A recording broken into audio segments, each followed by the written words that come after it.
So, all right. So, Mrs. Baldi, please don't interrupt us. Don't interrupt your son. Just let me finish. Okay. You're good with that? All right. That sounds great. Whoa. All right. Cool. The hell is that? All right. You got okay. 4 specials and we're good. All right. Sounds good. Thanks a lot, Miss Baldi. All right. Welcome to Thursday with a Friend. My name is Lawrence, and I just got off the phone. We're not going to have any interruptions, no special. We don't have to cancel it. Mrs. Baldi has said you guys can go on as long as you want, just as long as you give my son 4, like the 4 horsemen, 4 specials. So my very special, how many special guest, my partner on one of my partners on Circle of Jerks on Tuesday, Mr. BaldyLockz Reviews. Before I say hi to everybody, Mom, why did you call him? Did she call you or you called her? I asked her if she could call me. She did. She was saying he can't go on past 9:30. I said, listen, this show goes on for quite some time. I will get the trash. All right. Good night, Mom. Yeah, she's going up. I did tell her that you'd do it, but it'd be a little bit late. Because she told me that you didn't do it. You were supposed to do the dishes too. I did the dishes. She told me. Yo, neighbors. So what do you think about our ending on Tuesday? That was hysterical. that was funny. If you guys haven't watched Circle of Jerks on Tuesdays, understand Baldi's mom interrupts all the time, just makes us quit. But oddly enough, he wasn't there yet. She called me and forced me to end the stream. So yep. It was strange, but I don't know how she got my number either. I went up to the concession stands, and when I came back down to the aisle, she was hanging up the phone. So I'm assuming that's what happened. Well, thank you so much. We're going to try not to laugh at each other's jokes this whole time. Baldi, if you guys don't know, is someone who I met for real at Joe Fest. I will be there again this year. Baldi will not. Though he has an excuse because it's his anniversary, right? Anniversary and 2 graduation parties. And 2 graduations. Yeah, so 8th grade to 9th. Okay, that doesn't count. Well, listen, I never did it before, and I'm finally graduating 8th grade. So okay, you are. So let me have my moment. Can I have your moment? And then one of my actual kids is graduating high school. Now that is a big deal. That's a big deal. So we planned ours a little bit early last year, so I could go to Joe Fest, but yes. I didn't care. I needed to go. I needed to get away, and I'm so looking forward again this year. Again, what a great time! And anybody watching, if you get a chance to go. I mean, I had a blast. I met some of the nicest people, the nicest guys. It was a really good time. There is no drama there. There's no fighting. It's just honestly, especially if you stay in the hotel, you're just there from open to close, other than when you try and go out to lunch and find out everything closes at 2:00 on Sunday. Yeah, that was a little weird. You got to plan accordingly if you get to go. There's like 2 places that were open like past 3:00 on Sunday. Yeah, well, I mean, the great thing is everybody made the best of what the hotel had to offer, right? And the hotel took care of us. So yeah, till 10:30. Well, it's a good spot. That was a good spot. It was a good spot, except for the closing the hotel bar at the whole hotel restaurant and bar at 10:30 was. Well, the bar stayed open for us. Only till 10:30 or 11. Yeah, I think the second night they pushed it, and then the third night they're like, "Yeah, these guys aren't going anywhere."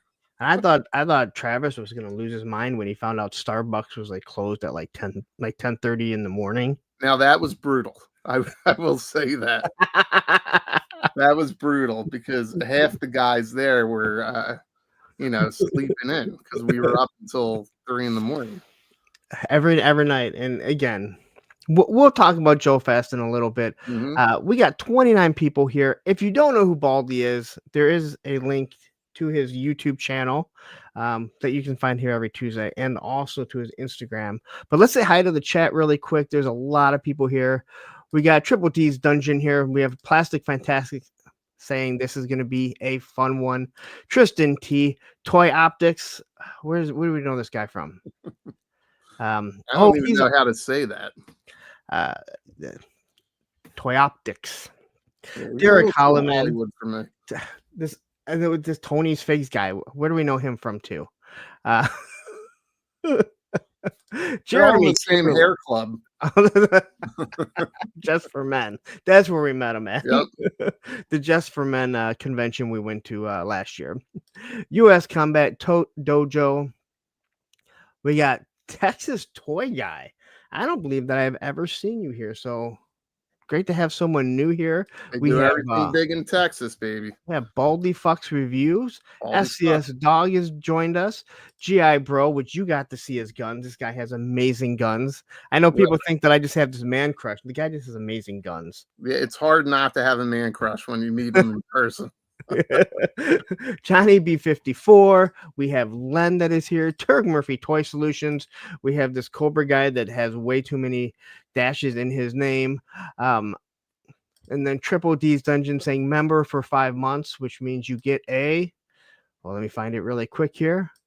Fucking Phil Collins. I don't know why she hates Phil Collins. You never heard that drum solo? How could you hate him? You don't know the story of that?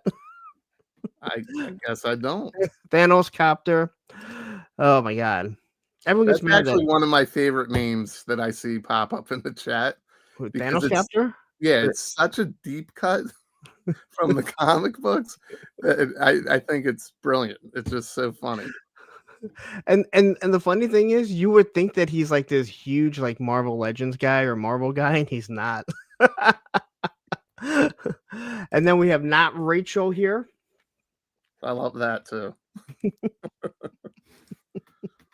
Yeah, the Phil Collins comes from well, Phil Collins used to it seemed like he did like every Disney movie for the longest time, and we'd play Disney music while we were eating dinner. And my daughter is the one who actually tries to have respect, not swear around me. But I was like, fucking Phil Collins. And I'm like, you can say that anytime he comes on. So it became a joke. And I had God, who did I have on? I had someone on. Someone tell me who I had on. And the story came up about Phil Collins. And I told the whole story, and it just became this whole thing that everyone's like, fucking Phil Collins. Because I said, like, Olivia can say fucking Phil Collins. Gaz was who I had on. Look at this. I got that in before the Toilet Network showed up, who is my moderator, who is actually Ed, who you also met. Yes. Woody 222 is here, and we have Lunchbox Killa. Anyway, let's get into this, because we can talk about Joe Fest for 3 hours, but no one wants to hear that anymore, because I think people are so over that. Like, all right, we get it. You guys had a lot of fun. And all those people that said they were going to go to Joe Fest that decided to go to DFW, you're going to regret it. I promise you. You're going to see the pictures, and you're going to go, I should have spent the money to go there. I'm just saying. I mean, it was definitely a surprise for me. I mean, it was my first convention, so it was a lot of fun. I don't think you can go wrong if that shocks me that was your first convention that you've ever gone to. Yeah. Yep. I mean, I've gone to this little show around here, but not to that scale. And I know that there's even bigger ones out there. Yeah. But so that was fun, and it was definitely fun just meeting everybody. And I don't think we went without laughing. Like we had a lot of fun. That was a lot of fun. Yeah. We got Evo Dookie here. Not Rachel saying, I'm hoping to make it this year, my first Joe Fest. You'll have a blast, I promise you. Matthew says he's done all the Disney movies. In reality, just the 2 that actually made it to theaters. I don't know. I missed that. And look, Ed has actually showed up as his real name now. No, I'm with you. Like, again, I knew we were gonna have fun. I didn't expect it to be as much fun as it was. Yeah. I mean, when I say it's one of the best weekends of my life, I truly mean it. Like, there wasn't one bad thing that happened, and we had to spend a whole weekend with Travis. So that tells you how good Joe Fest can be. Watching Travis get mad at 2 a.m. because I'm asking about what we're supposed to do on our panel, and Baldi and Tony are going back and forth. That's what I wish we could have videoed. Don't let Tony fool you. He's got some only did Tarzan and Brother Bear. I swear he did more than that. It seems like for the longest time he was the only one doing Disney movies. But either way, it's now lore. All I want is I needed to eventually get back to like Phil Collins, where his publicist is like, why is this guy always saying fucking Phil Collins? And Gady's Toys is jumping here saying our loss, really. All right. So I know there was some guy that was asking that you don't know, he doesn't understand that your name is an oxymoron. Can you tell everyone where the name BaldyLockz comes from? Because you're bald if you didn't know that. I did not know that. It is that story alone just is amazing. You're an idiot. You don't know that you're bald. No, I kind of, it's not like I picked this when I was, 18 years old and I had hair on my head. That's the whole thing. It's just, yeah, I know I'm bald. You're bald. I mean, and you shave. I shave mine. I wish I was completely bald. So I wish I were completely bald too, because this comes in like, I call it the Sherman Hemsley. So if it starts to come in, I got that, Jefferson's look on top of my head. And I actually have it's like black straight hair, so it's not quite what George Jefferson was sporting, but it's that shape. So, see, mine, I'm bald. Like, I got a big bald spot, and then I am now receding. But it does, again, if you see me, you don't really think too much of it.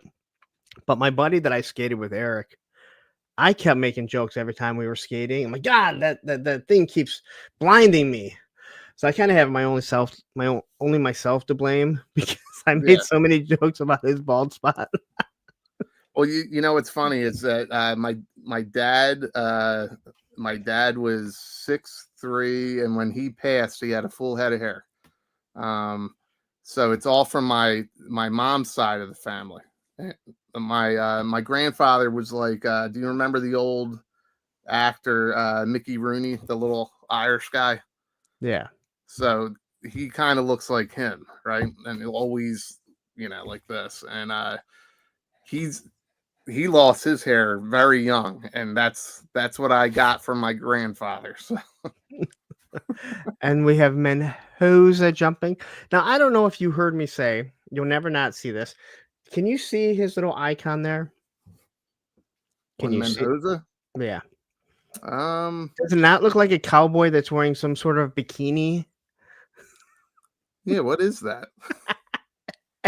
I forget what it was, and I pointed it out, and then everyone was like, I can't unsee it. Well, now that's what I see. I know you won't ever. Now, anytime that he jumps onto our show, or if a toy kind of mood, like you'll be like, why is that cowboy wearing like this weird bikini? I'm sure Mendoza can share that story. He said what it was, and I forget what it was, but he even wrote messaged body me. armor. What? He wrote body armor. Yeah, body armor or something. Okay. I don't know where the body, but all I see is, you see what I'm saying, right? Now I see, now that you have it up on the screen. It looks like he has a hair. It looks like there's a hairy chest up there. Dude, that is awesome. I saw it for the longest time, and I finally pointed it out, and everyone was like, oh my God, I can't unsee it. We have Alex S here, Debo DNA, and then Plastic Skull. So we have a rowdy bunch here right now. 46 people. All right, so let's just get into this. Do you mind me asking how old you are? Well, I don't mind. I usually forget. So let me do the math real quick. 47. 47 years old. God, you're old if you can't remember. Well, I never think about it. I never think about my age. So. I went a whole year thinking I was a year older because this was the early years of MySpace, where they told you how like they kind of like once you put your date in, like they just told like they would say it's so and so's birthday, right? And my first girlfriend from high school, she was a month, like just a month and a half younger than me or older than me, right? And her birthday came up, and I was like, wrote like happy birthday, and I said, oh yeah, by the way, you got your birthday wrong, and she's like, no, she's like, this is how old. I'm like, dude, we were already that age, and she's like, no, and I was like, and I'm like, oh my god, like she didn't put how old she was. MySpace put how old she was. The whole year I went thinking I was a year older than I was. Oh wow. So I missed like a whole year. It's funny how quick we went from MySpace to my chart, right? I loved MySpace. Well, who didn't? So I recently heard a comedian, or I don't know what comedian or someone say, I want to go back to MySpace because we had the top 9 or the top 10, because some of you need to be knocked down a peg. Remember you could put your top 9 friends. And you would work on your playlist, like the music when you landed on stage. But imagine the top 9. Every time that Travis would piss someone off, you could just like move him off it, and he would notice. He probably would. He'd be like, "Why am I not on it anymore?" All right, so you're 47 years old. Mm-hmm. Where did you grow up at? Between North Philly and I would say 90% of the time in Camden in New Jersey. Now, you still live in that same area, correct? Yeah, I'm not far from either. Okay. And growing up, did you have any siblings, and were your parents still like? What was your family life like? It was so my parents divorced when I was about a year old. So my dad was like, I can't with this guy. I can't. And did your mom always come in and be like, yeah, she would always come in and be like, you're done. I'm walking the kittens, all sorts of stuff. But yeah, it was. I'm the youngest of 3, 2 older sisters. All right, so no built-in play friends like growing up. No, there's about, I guess, there was 4 years between me and my oldest sister, and then about, I forget how many months, but not quite 2 years between me and my middle sister. Okay, so that's why you played with Barbies a lot, right? You know what? As a matter of fact, I did play with Barbies a lot.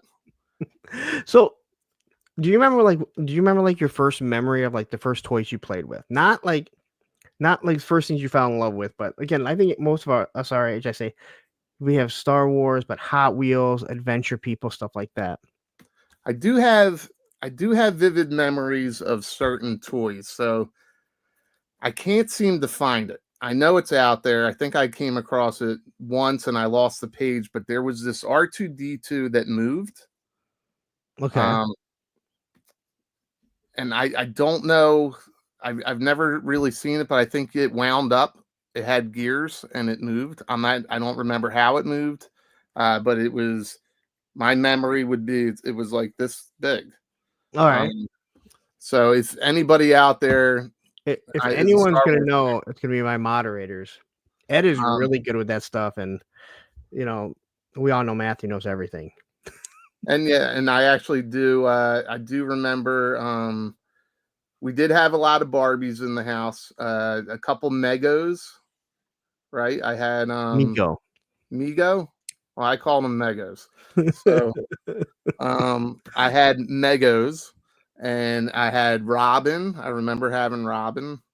So yeah, I have some vivid memories. Some of them are, I would say, pop culture related. I remember a Dukes of Hazzard set that I had. when I was very young. So this guy with this really creepy avatar, Menhuza, says the R2 that was advertised on the Star Wars Christmas special. Yeah, well, I have a bootleg VHS copy of the Christmas special. I would love to see that. If anybody if anybody has a link on YouTube. Matthew says my wife still has hers. It's remote control. Okay. Well, so, I was very young when I played with that thing. Matthew, if you get a chance, not today or not right now, but try and take a picture and tag us in it, just so Baldi can see if that's what he remembers or not. Yeah, I would love that. I do remember that. I had do you guys remember it's a vintage RC R2D2 from General Mills and Kenner. Okay. I told you my moderators would know, and Menhoza. Yeah, I guess when I went to Google it, or actually I use Yahoo and Ask Jeeves.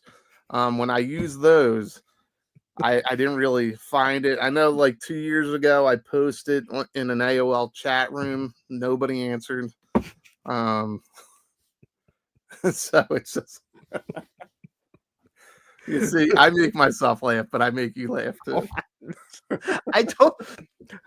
So if anyone watched our show on Tuesday, Baldi did all the slides and sent them over to me. And during the whole To Catch a Predator thing, I made the comment that we all know that Baldi was laughing when he was doing this, giggling at himself. And I was. And when he watched the stream back, he wrote in our chat, he's like, I was totally laughing at myself. 100%. You got to laugh at yourself. That's the only way you get through the day, right? But I even said to Tony, I go, like, we met Baldi, and this is how he is. Like, he doesn't think he's the funniest person in the world, but he does think everything he says is funny. And he's laughing at himself like he's just giggling at everything. There's times I'm in front of the mirror going, that didn't land. That one did not land. And I think it's funny when I'm watching people argue with you on social media and they think they're getting the better of you, and I'm going, you realize he so doesn't give a shit.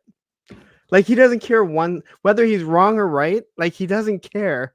He's just doing it to get a rise out of you, and it's working. Well, I will say with that, you're right. For the most part, I don't care because life is too short.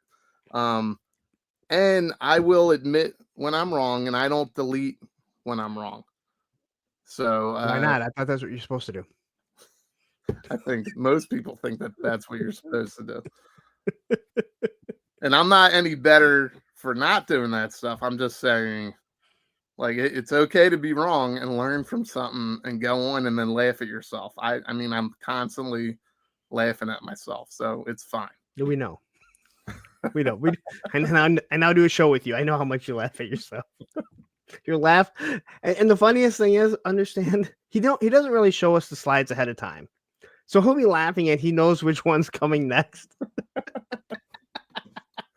And I know, I see the look on your faces, like some of you guys are like, all right, something stupid's coming. Well, I had already seen the slides because I went through them all and I kind of readjusted some of them. So when I saw the Catch the Predator, well, you know, it's funny. You said that you rearranged the slides. I didn't rearrange a lot of them, but I did rearrange some of them. But I actually had them in some type of order, and you know what? It made sense in my head. I know. But when you get it, right, you're like, I don't get what this is. But like everything after the image, the promo thumbnail was the stuff that was in other countries first. So it was like Max Spider-Man, stuff like that. That I didn't understand. But then you said that Canada was getting it before, so people were mad about it. Then I kind of got that. So. Yeah, I mean, you guys had a blast, so that's all I care about. I'm not going to micromanage you. No, that show is, again, if I'm not going to laugh, I'm not going to sit here and do another show less than 24 hours after I spend 3.5 hours in this chair if I'm not just laughing the whole damn time. Yeah. You know, that's all that. And then when Adam shows up, just go back and watch it, guys. But don't do it right now because we're talking here. Anyway, So, what other toys like as a little as a wee Baldi did you have? So I had. Do you remember Raggedy Ann and Raggedy Andy? Yes. Okay, so we had that. I had a lot of hand-me-down toys. So what's funny is we had a lot of the original like 1960s Barbies. Okay. So we did have that. That was mostly at my grandparents' house. Um NECA or Nika? How do you say it? NECA or NECA. NECA? I've never heard Okay. anyone call it Nika, but I call it Nika all the time. and you probably laugh every time you say it. I don't laugh because in my head that's how you say it. You saw that Jaws that they have coming out for the 50th Oh anniversary? yeah. I had the hand-me-down of the original. So that was a game I played with all the time. So I'm looking forward to that. Although it's a little too realistic. The original one is so terrible looking, but it was a lot of fun. So yeah, I think when we were young, there was a lot of pop culture was kind of being like that's when like toys start to really adopt pop culture, right? Yeah. And marketing commercial. We were that first generation to have all the tie-ins. So like we grew up with that kind of stuff. So I would say a lot of my early toy memories are somewhat pop culture related. All right.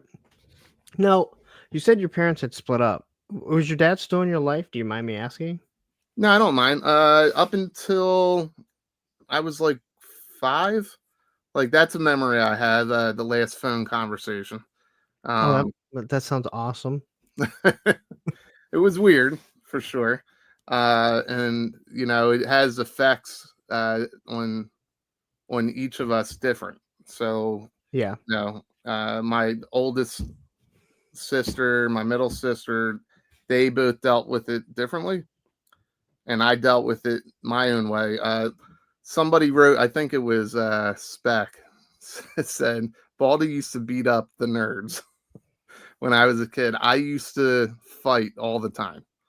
And living in Camden, that was just part of going outside. So yeah, I really had probably anger issues when I was a kid, and it probably came from not having a dad, but I had uncles and they were involved, and I didn't get away with shit around those guys. So you can remember the last conversation you had with your dad? Yeah, yep. Do you mind me asking how it affected you? He was supposed to come pick us up, and it was like the 3rd week in a row, and that I'm not really sure if it was really 3 weeks in a row, Yeah. but I just remember it was like a repetitive conversation. I can't pick you up today. I'm going to pick you up next week. And then for some reason, that last one, I do remember, like, I just felt like this guy ain't coming next week. And I kind of just washed my hands, but I was young. I was young when that happened. Now, how did you say it affected your sisters differently? I think it just, personality wise, I think if you meet people, you can say, like, there's always the joke with some women, they've got daddy issues, you know. Thankfully my sisters didn't take it to that degree, but yeah, there was always issues with everybody. We had some behavior issues in my house. Okay. It's just weird that you again, it's very unique that you remember how that helped mold you, because I've talked about it before. Like, since the moment my mom passed away, like I knew how I had to be. And there are those moments, even at such a young age, that like you kind of, like you said, it helped mold you into to a certain way. Now, whether or not I would assume you've evolved over the years, that you're not that exact same, act the exact same. So, but it's just interesting that you mentioned that you can remember that. Yeah, it's one of, I mean, I have a lot of vivid memories, and that's just one of them. All right. Yeah. So Clint Jorgensen wants to know how you pronounce Nike. Is it one syllable or do you just say Nike? No, I do say that right. I do say Nike. Wade Hollison says Baldy being from Camden makes me feel like Patterson's is the Hamptons. I don't. So Patterson is in New Jersey. Okay, I've been in New Jersey once. It's a shithole. It's not Ohio though. I'll give you that. No. Actually, I didn't have I mean, I was in there for training. I went to what was that shop that I was at? I went to a couple of different toy shops there. What's the one by? It's close to Mythic Legions. Or That's up north. Yeah, Red yeah. Bank? Are you talking about Red Bank or No. What the hell is Chubsy Wubsy? Okay, I've never been there. Great, guy was great. I came in there late. And he stayed open and chatted with me for like an hour. Again, go figure, right? Yeah. Great guy, and he follows the channel, and every now and then he'll like something, whatever. So, real nice guy. And I went to there was another one that I went to also because I had some time, and then I was only there for like 2 days of training or 1 day, something like that, and it wasn't even training. It was. Do you remember what town you were in or what county? No, but it was right by New York. Okay. I mean, because I almost ended up in New York because I went the wrong way on the turnpike. Okay. So I could see I'm like, I got to turn around because I can tell that's New York, and I don't want to go there. I need to go down to Baltimore. Yeah, Wade is saying you were maybe in Little Falls, which is what I was going to guess. It's not Little Falls because I would remember that, but again, it was right by Chubsy. I mean, Chubsy Wubsy was honestly like 10 minutes from where I was at. So, Okay. I mean, it was right around there. So, a suburb right around Well, there. that's a landmark I don't freaking know. So, I do know New York, though. I've never been in New York. No? And no. And now, if I was with somebody, I would have liked to go, but I'm not going to go to New York by myself. There was, trying to remember where you parked, and I said, that's okay. It's a big place, man. Yeah, I know. It's a big place. It's actually not that big. It's just a lot going on there. Yeah. Well, I mean, that's one way to, yeah. But like I have Philly. So like I used to hang in Philly all the time. And when you go from Philly, like Philly's big, it's more sprawling than New York. But the structures in New York are massive. Yeah. They're impressive. And you can definitely feel that you're not in Philadelphia. I don't know if I went down a rabbit hole, but it was the tallest. It's the tallest, thinnest skyscraper, and it's all apartments or condos, whatever they want to call it. And this, I mean, it's taller than any building in Detroit, and it's all apartments, and it's super skinny, and it looks over Central Park. And I'm like, hell no. Like, wind hits it the wrong way, that thing is just going over. Are you talking about the Baxter building? No, not the Baxter building. Do not try and gaslight me. Okay. Someone from New York would know what it's like the 5th or 6th tallest, I don't know what, but it's just this really skinny building. And I'm like, there's no way in hell you could get me to go up there. Yeah, I don't know. The wind hits it the wrong way. That thing's toppling. There's not enough structure on it to keep it. No, when I go to New York, I have friends in Brooklyn and the Bronx. So, and then there's Times Square, that whole area there. No, I'm not afraid of skyscrapers. This building is just a super thin building that is super tall. And there's no way that when the wind hits it, you can't feel it shaking. All right.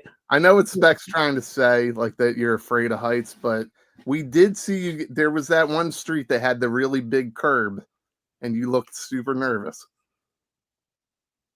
The what? When we were crossing the street, you were like, "Wow, that's a big curb." Well, at this age, with these bad knees, you never know. You never know. All right. So as you start to get a little bit older and you get out of your sister's dolls, what was the first toys you can remember falling in love with? I do remember. I always loved BMX bikes. So This is true. Punk is afraid of spiders because there's just something just evil about them. they are freaky. I wouldn't say I'm afraid of them, I have no shame in saying it. but they can be freaky. No, I've always liked bikes. But as far as toys, Yeah, toy. I do remember getting the first wave of He-Man with Castle Grayskull. Okay. So I was in love with that, and I probably the way we grew up was. Did you ever know a kid at school that he got a new pair of sneaks at the beginning of the school year, and those had to last him like a couple months? Do you know what I mean? Yeah, I think we all knew that person. Okay, well, I was that person a couple times, and so like it was almost like if I picked a toy line the way they were coming out, that's what everybody bought me. So like birthday, Christmas, whatever, I was getting He-Man toys because that was like it was like one and done. And then later on, I convinced people to switch me over to G.I. Joes and Transformers. All right. So then, what would you call like your love as a kid? Did you have one, or did you have multiple? I would say those three: Right. He-Man, Transformers, and. But you didn't have one that was like way above it. Like I've said, like G.I. Joe is clearly like that is my favorite of all time. Yeah, I would say G.I. Joe was always at the top. Okay, but you didn't have like a big like. It sounds like you were pretty much even with the three of them. Yeah, well, so I would say younger me was more Masters of the Universe, and then I started to get like some of the Transformers. But then when I finally I always wanted G.I. Joe. Okay. And nobody got me G.I. Joe. And then my sister's friend down the street gave me like the first, like the OG 13. Okay. And I guess it was when, like, I have a vivid memory of the twins. I actually shoplifted the twins. And it was totally by accident. And my mom was extremely upset with me and made me go back to the store. And then it was then that she realized, okay, this kid wants G.I. Joes. And that's where everything shifted. So whenever the twins came out, I don't know what year that was, 84, 85.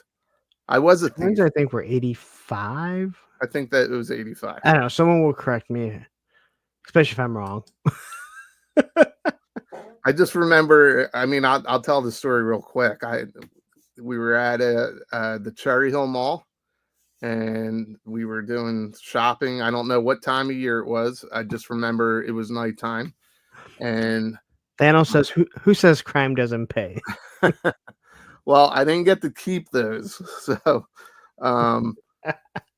my mom was in a store. She told me not to move, and I walked out of the store, and I walked half the mall away, and I went into KB, and I was in there, and there were the twins, and they had the shiny box with the mirror on both sides, and a bunch of my friends all had G.I. Joe.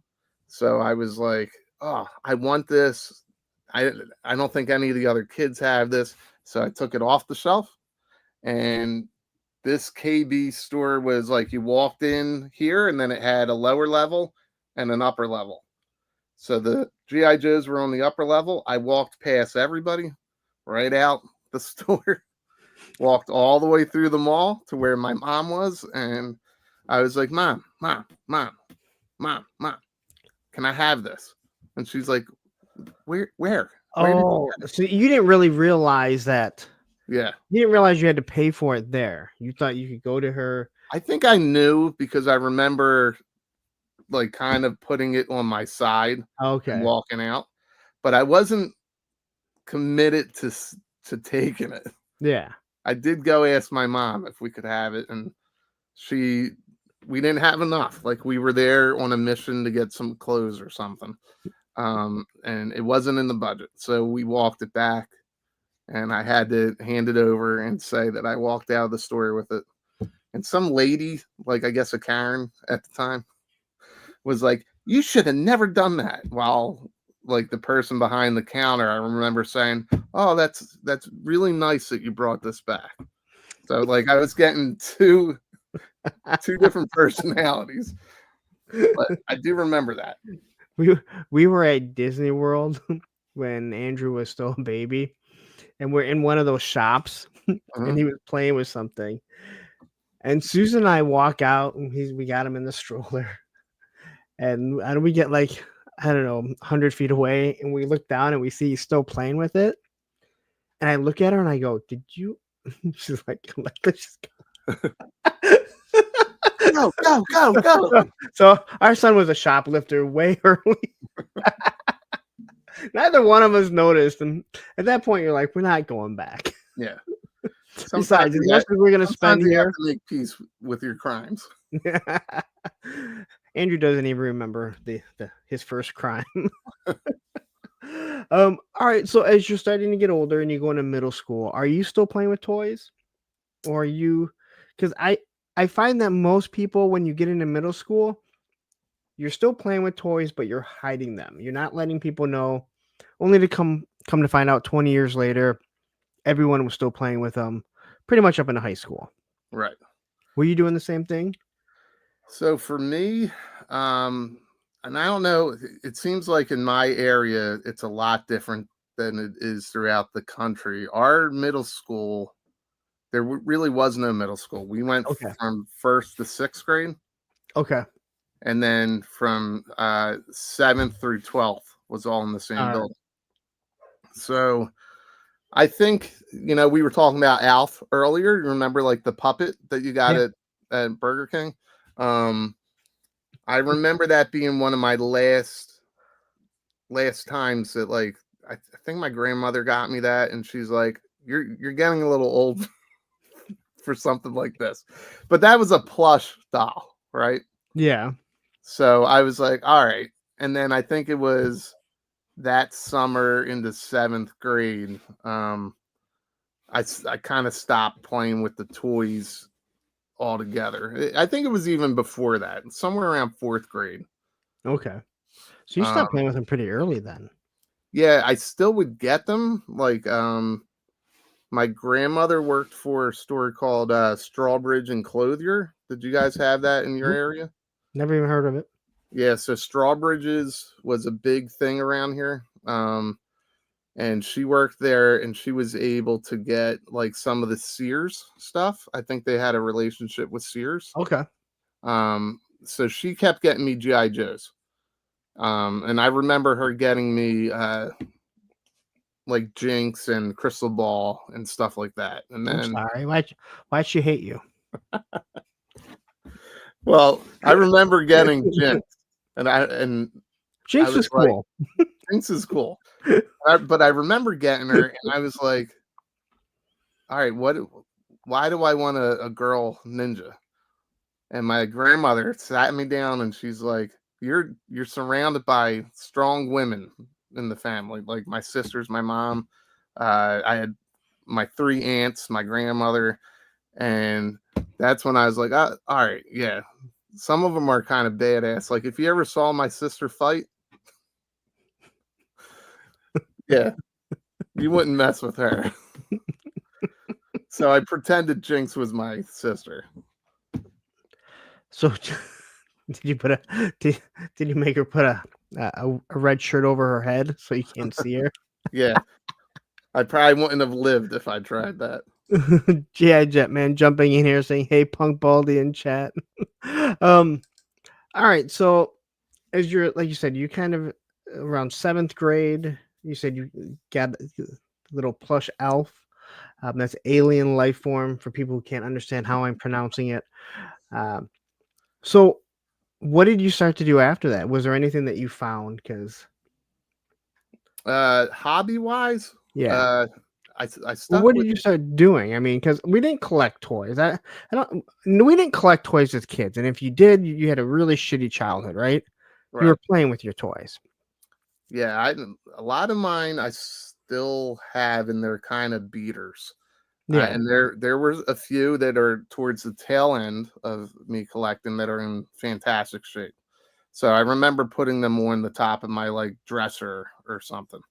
Um, so those I still have. And then no, I guess I got more into bikes. Uh, the kids in my neighborhood, we used to like to fight a lot. Um, that was always fun. And then like, just pick up games in the area like football and stuff like that.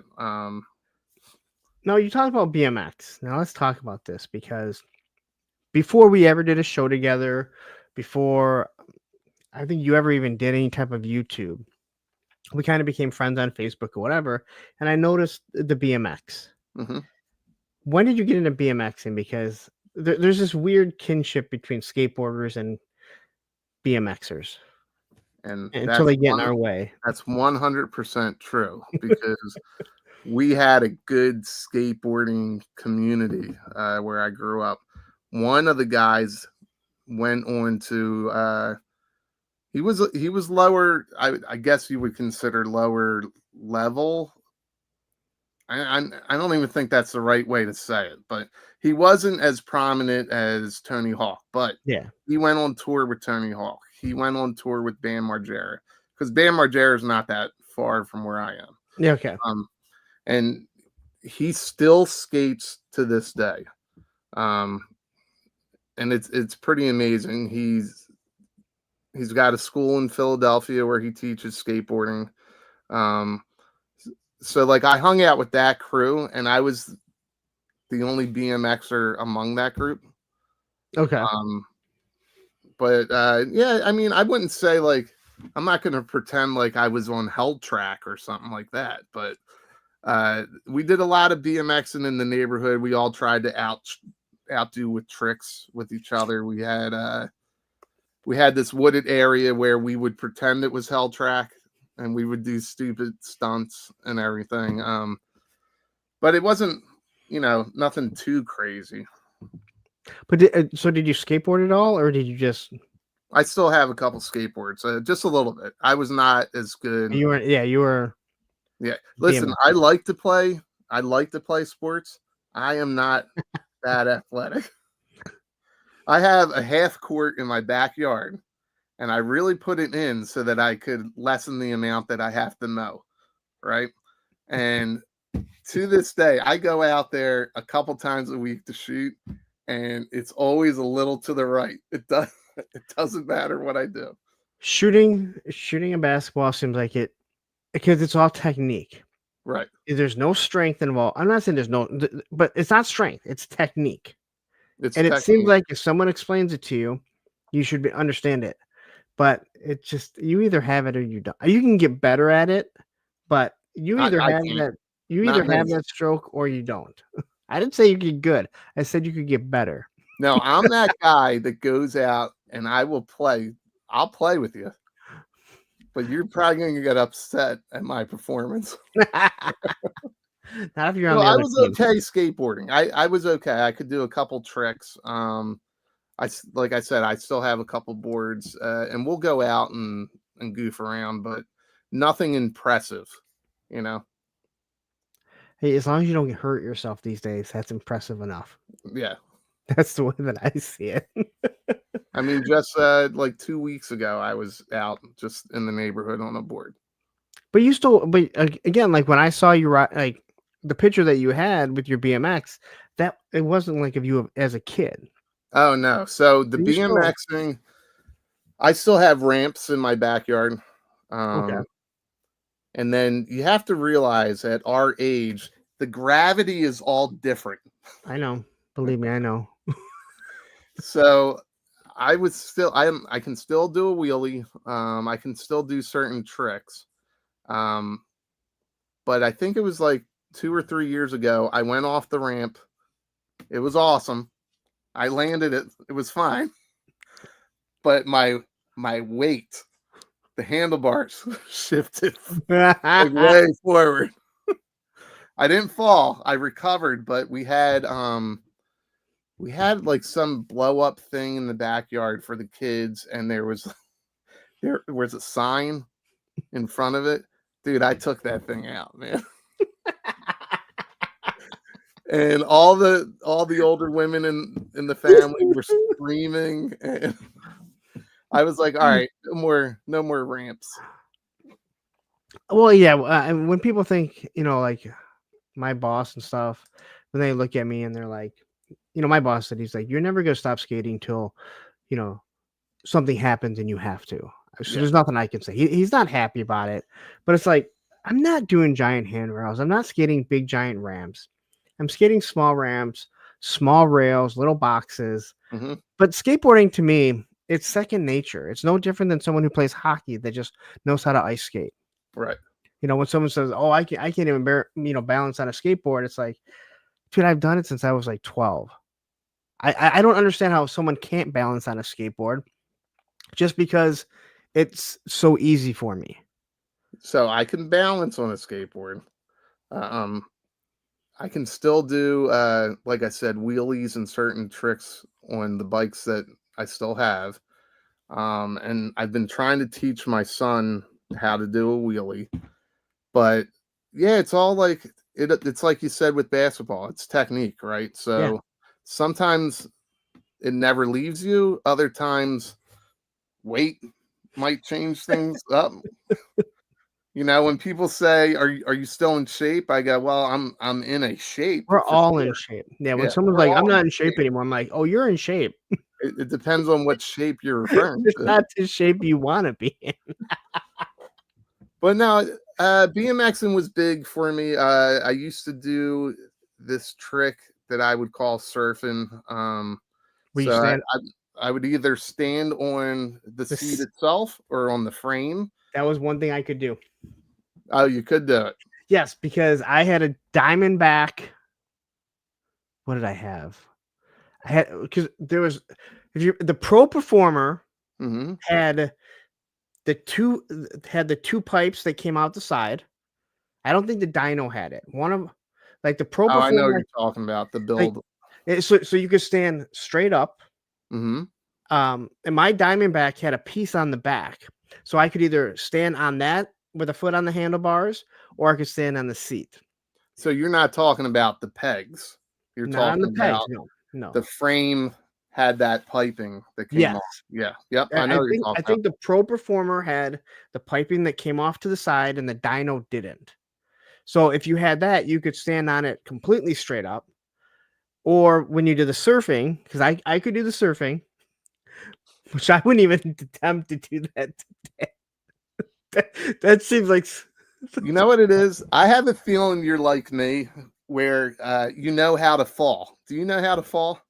Yes, I did karate as a kid, and I was really good for a kid. And as a kid, karate is all about forms. So I knew how to tuck and roll, and I equate that to why I've been able to not be hurt so much, because when you fall skateboarding, and the same thing on a bike, right? Yep. Concrete doesn't give at all. You just stop. So I have scars all over my body from falling. So if you don't roll, it's a dead stop. So yes, I know how to fall, and I equate that to why I was able to not get hurt nearly as much as some of these other guys. Yeah, the falling was a big thing. I always go back to, I don't want to pretend I fought every day in my life. I didn't, but it always came back to, like, wrestling with your buddies, punching each other, stuff like that. I remember early on my uncle saying, listen, if you're going to fight outside, like, you don't want to hit your head on the concrete. You got to lift your head up as you're falling. So it was stuff like that. So you would be on your bike, you'd have to do the tuck and roll, things like that. So, like, let your arm absorb the impact, not your head. And I would say that I didn't realize it till I got a little bit older. That's what it was. But I knew how to tuck and I can honestly say, growing up, I hit my head skateboarding one time. Like one time, I had BMXing one time. yeah. And that was the dumb. That was, I don't know what I thought was going to happen with what I was trying to do. We had like a frozen pond almost. Okay. We were stupid. But No, I wouldn't say that. we were going down this dirt path, and we all knew the pond was there at the end. And one of the bigger kids said, "Yeah, you guys be careful. Don't go on that, and don't try to skid your wheels." So we're like, "That's a great idea. Let's do that." Dude, hitting your brake on ice was the dumbest thing. You just go over. Yeah, there's nothing. No, so I wasn't prepared. That was the one fall I was not prepared for. I got wiped out so bad. I whacked my head so hard on the ground, and it was one of those things where I was like, I'm not crying in front of these guys. Dude, I walked about 8 feet and started crying. I didn't cry. I had I bet I had a concussion. I was trying to frontside boards. I know exactly where I was. I was at school right by my house. I was trying to frontside board slide, and my trucks or my wheels just caught on the bench, and I went right back and I smacked my head. And that's the only time I can remember hitting my head as a child. As an adult, I've done it a couple times. Yeah. But not hard. That was a hard smack. And Lunchbox, he says skateboarding will make you learn how to fall. I disagree, because a lot of people don't learn and they just crash. Well, Lunchbox looks like he probably has skated before. So yeah, again, it should teach you. It should. That's the thing. If you're a skater or a BMXer, yeah, you feel like, okay, other people should know this. They don't. Yeah. The people that need to learn more than anyone are rollerbladers, because you can't run anything. Like skateboard, you can run things out. Yeah. I've said once you commit to like jumping 9-10 steps, a handrail or whatever on a rollerblades, that's it. Those wheels don't come off. Yeah. Like I can run everything out if need be. Now that's bad for people that are street skaters that are skating vert that don't know that, because a lot of them will snap their legs because they think they can run things out and not knee slide it. Yep. One reason why I don't skate vert. That's one reason. Yeah, I'll use that one as the only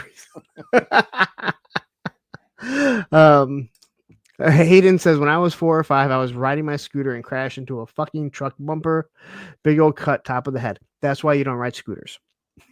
Dude, I've seen so many people Scooter parked vehicles.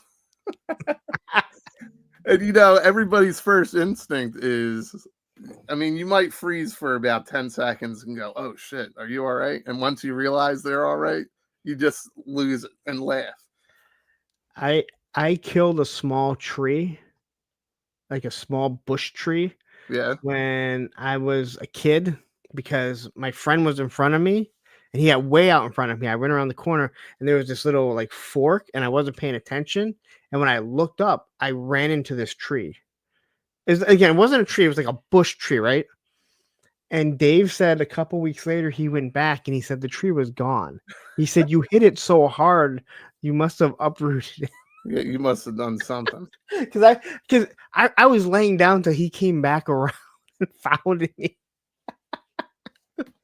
That was on my Huffy bike. Nothing wrong with the Huffy. Except I didn't have freewheel. So you didn't need actual brakes. Yeah. You just put your pedals backwards. That was the worst. It was like so embarrassing. Well, like before BMX, I was big into I would always get like power wheels. Do you remember those, or the big wheel? Yeah. Right until you wore out the wheel and then it went Yep. Yeah, I went through a ton of those, and we would make ramps, and somebody mentioned about doing Hayden said no helmet. We never wore helmets back then. and I still don't. Sometimes I do have a boosted board. Have you ever heard of a boosted board? Yes. So I have a boosted board that goes up to like 24 miles an hour. When I'm pushing those speeds, I'll throw a helmet on. I've had friends that are like, yeah, like if you get on this, you need to wear. I'm like, I don't want to, because for me, skateboarding is about doing tricks. It's not just cruising. Yeah. Now, Lunchbox here says I skateboard and BMX almost my whole life. Took harder bails on a BMX. So I will say I fully believe that skateboarding is the hardest thing in the world. And what I mean by that is it is the most complicated thing because you can flip the board around in so many different ways, all the spins and everything. BMX, once you're stuck on that bike, first off, there's sharp shit all. I mean, it's dangerous enough on a skateboard, but once when you do something on the BMX and you look at Matt Hoffman, Mr. I don't have brakes. What the fuck are you thinking? Like you're wrapped in that bike. Yep. Like there's nothing you can do. Yeah, you can bail somewhat on a bike, but I've come down on my, and I didn't BMX. I had a Diamondback. I didn't do very much tricks. I found skateboarding, and that was it for me. Right, that's all I cared about was skateboarding. Yeah, the BMXing was fun, and I even got my son his own BMX a few years ago, and my buddy owns a bike shop, so I took it. It was the Stranger Things BMX bike, the Mongoose. Did you see that? So they did a redo of that. I think they called it the Mad Max, and it was killer looking. But I was like, all right, this is the store-bought boxed version of the bike. My son has one. Yeah, we took it right to my buddy's bike shop, and we got the right tires, and we made it more BMX. And I was like, yo, man, do they still make bear claws? Do you remember bear claws?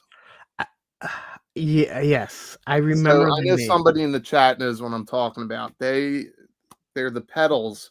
They're metal, and they have the teeth on both sides. Yes, because like bear claws were for people who like I don't skateboard, but I still want to have really shitty shins when I get older. Any skateboarder knows how bad your shins are. I feel bikers were like, hey, it's not fair that you guys get to get shinners. Exactly. Let's have these bear claws. I told my son, I said, you are not learning BMX without bear claws. I was like, you have to learn what pain is. And I think it was like a week later, he just went off like the eve of a driveway. Yeah. And he just lost control where he's wet. And that thing came back. He comes back with the holes in his shin, and he's bleeding, and he's not crying. And I'm like, dude, how'd that feel? And he's like, that was awful, Dad. And I was like, you're a man now. Before I got back into skating, before Susan and I had split up, I was at the gym doing box jumps, and it was on this wood box. It was like 2.5 feet or something. You missed it, didn't you? Yeah, oh yeah, but I missed one. So like I jumped, and I was probably like my 6th or 7th box jump. I'd been doing them right. I jump up, and my toe missed it, and I came down. And as I'm sitting there just like rocking, I was like, this is the one thing I do not miss about skateboarding. Like I miss so much about skateboarding. And as I sat there for like 5 minutes, because all you want to do is cry. You really do. The shin hit is still the worst. Right? It is awful. And all I could think of was skateboard. I'm like, why? Like, how did I miss the box for one thing? I've done like 30 of these. How did I miss it? And then you come down and it was like, this was skateboarding all over. And you could see the big, like, I hate What was that, CrossFit that you were doing? No, I just like box jumps. Oh, okay. I love box jumps. I think they're so, yeah. You get so much explosive power out of it. Just for leg day. So you do leg day? I haven't in a while. But when I really get into working out, I make sure I train legs. Okay, that's good. A lot of people forget about leg day. No, I used to love leg day. Like Like because of skateboarding had such strong legs. I used to love it Yeah. to the point where I hate the hack squat, but I was doing hack squats, and this one steroid guy that I became friends with, he's like, you need to bring down the weight. And I went, why? I go, I do this fine. And he's like, let me see you do it. And I did it. And he goes, wow. He goes, I thought you were going to have awful form and not go down. I'm like, I have really strong legs from skateboarding. And he was like, I thought, like, looking at the weight that you were doing, that no way you could do it. I was like, no, I don't do things for, I never did anything for. Well, you didn't have ego. skater's calf? Skater's calf? Yeah. I mean, one big calf and one small one? Yep. No. You didn't have that? No, I mean, I'd say one. Did you skate both goofy? No, I can only skate regular. Oh, okay. I cannot push switch. No. Well, usually the guys that can are the ones that have the even calves. Well, yeah, like the new guys now, they all learn how to skate that way. Yeah. But my calves have always been fairly, like, they've always been fairly good, like big and everything. And then when I got into lifting, they were really strong. Next time you do your gym selfie that you share with everybody, get it between your legs, like get in there. I don't even like doing it, to be honest. The pictures are weird at the gym. But you do it. I do it. Yeah, I do. How else are you guys gonna know when I go to the gym once a month? Right. So in high school, did you get any types of music, any types of groups or anything like that, or were you just? So I'll say this: I was in trouble a lot in school, and I would say that I did used to make fun of people doing different things, and I learned later that I shouldn't have, and I think I missed out on a lot of things I actually was interested in. And then finally, like senior year, I did something pretty funny. I tried out for me and some of the football guys tried out for a play. It was supposed to be a joke. We went up there and we were goofing around, right?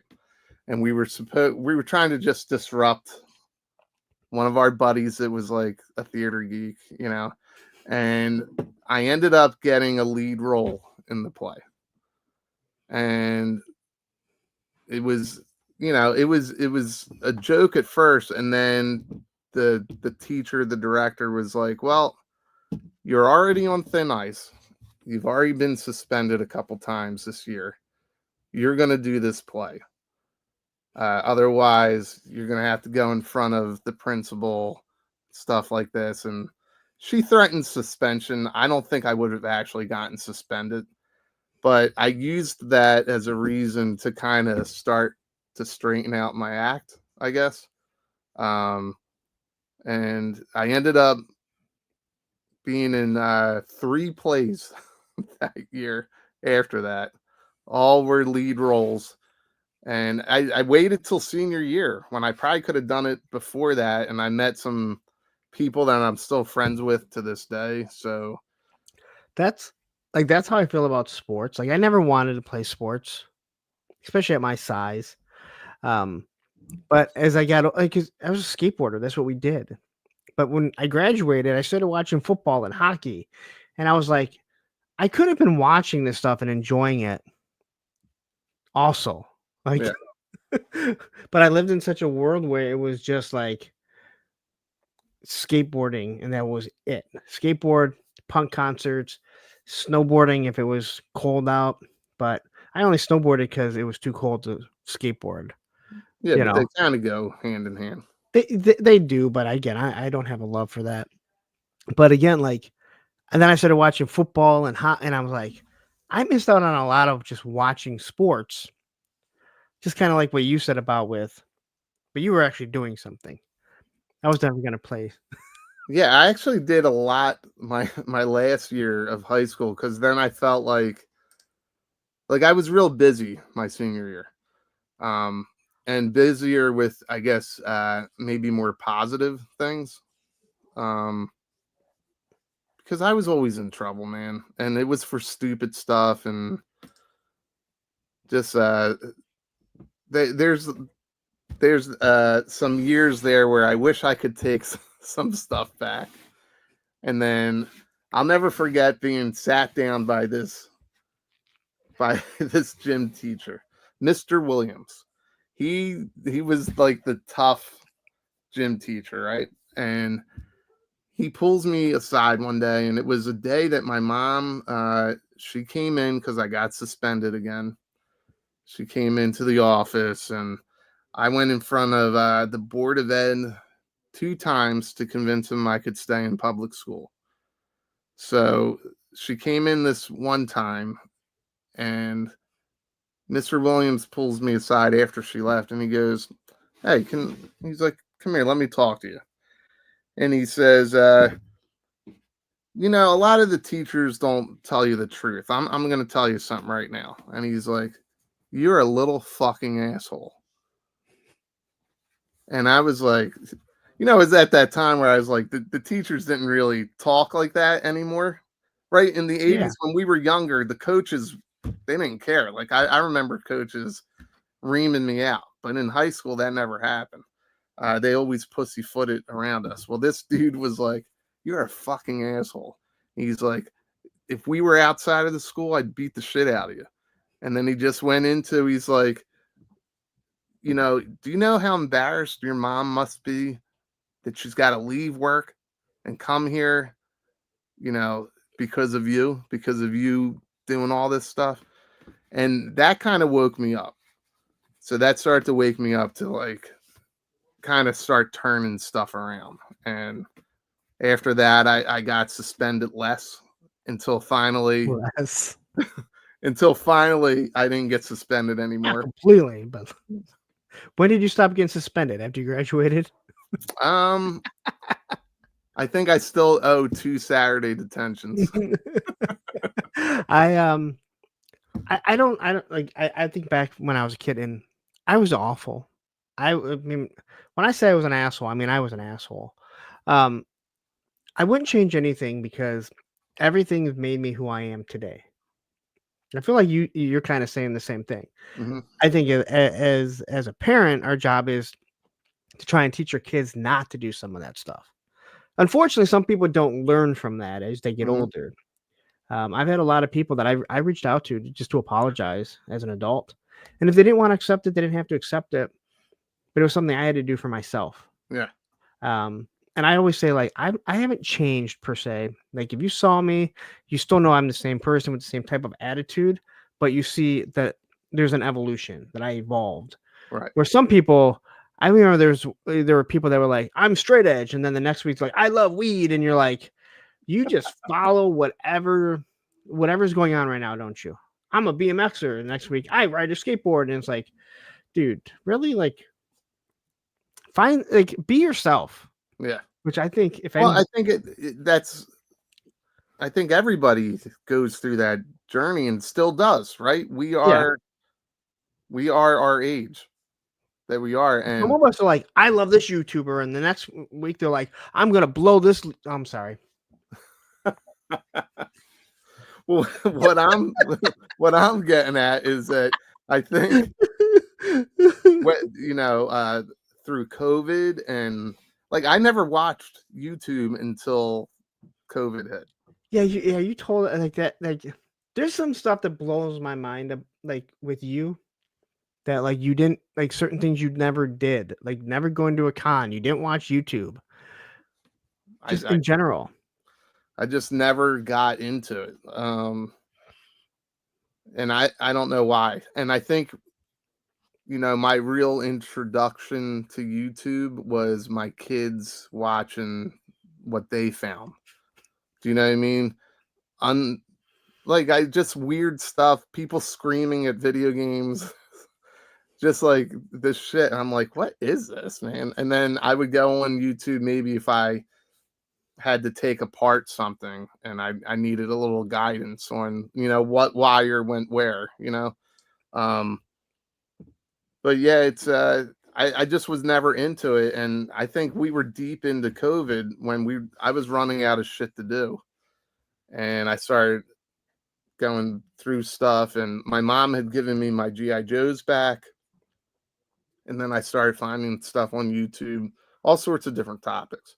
Like I used to brew beer, I still do, so like I would watch beer shows and stuff like that, and I realized what a tool YouTube really was. Like, Yeah, it there's is. there's so much out there.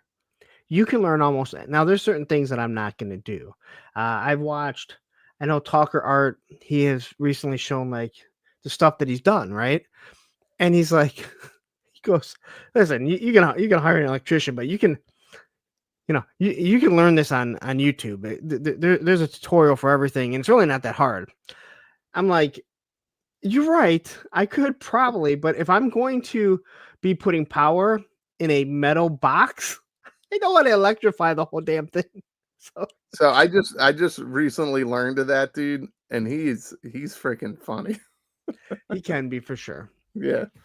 I'm more interested in the stuff that he builds and stuff than his type of attitude, but to each their own, right? Right. But like when he was talking about that his shipping container and him getting building the like I said, putting power in it, he's like, you just learned this. I'm like, yeah, I don't a metal him. container, and the last thing you want to do is electrify it. I messed with electricity a couple times, and I'll do like the standard repairs.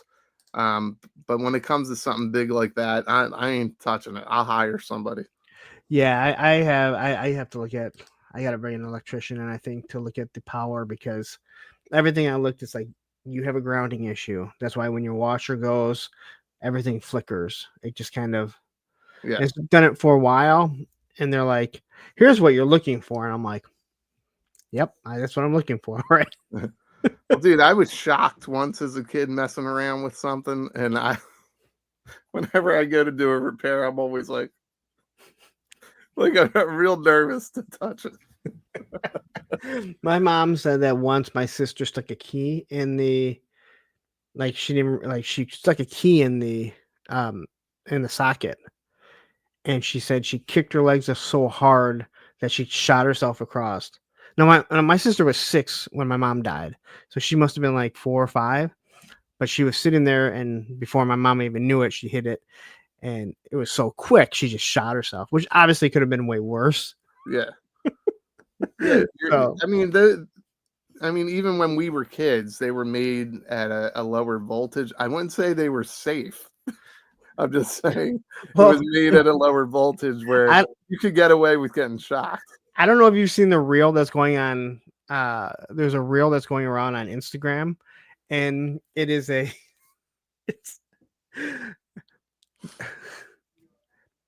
basically you put a box in where the electrical outlet would go, so it looks like electrical outlet, and then you stick a specific key in it and you turn it, and you can hide your cash and everything. And like they're showing it, and they're like, why didn't someone think of this before? And then it's the guy going, why didn't anyone think of this before? Yeah. What could go wrong? Exactly. You forget which one it is, and you're done. Debo says, Baldi, buy a wire testing pen for Christ's sake. I have one, and I still don't know how to use it. Again, I can do enough that I can wire stuff if I need to, but looking at full power, that's what kind of worries me. I just got to pull off my box and look at it. That sounded very dirty. Yeah. I just got to look at it. I think it might be something easy, but if it's not, I'll just, like you said, eventually get someone to go, hey, come in here and figure this thing out. All right. So as you graduated, you did graduate, right? Yeah. Okay. Not everyone has. No, and there's nothing wrong with that. No, there's not. But sometimes you say when you graduated, and they go, I didn't graduate, and you're like, shit. How do I approach this? Insert foot. Did you go right into the workforce, or did you go to college? Well, I think I started working like at the end of 8th grade, just like these little, like we had restaurants in the area, Yeah. just to make side money because like I said, it was just my mom, so we didn't have a ton. So if I wanted stuff, like if I wanted to be as cool as the people in the Gap commercials, if I wanted my own Z Cavaricis or skids, I had to earn the money and get them. Man, I had GNS pants, GNS plaid pants. And your GNS are almost every style comes from skateboarding. I know people might get mad about it, but skateboarders would do a style and then it would get popular. I don't care what anyone says. I had these GNS pants for like over a year. And I remember this kid coming up to me going, "Oh, hey, where'd you get those skids?" And I go, "These aren't skids." And he goes, "Oh, they're fake skids." And I remember almost getting in a fight with him because I was so pissed.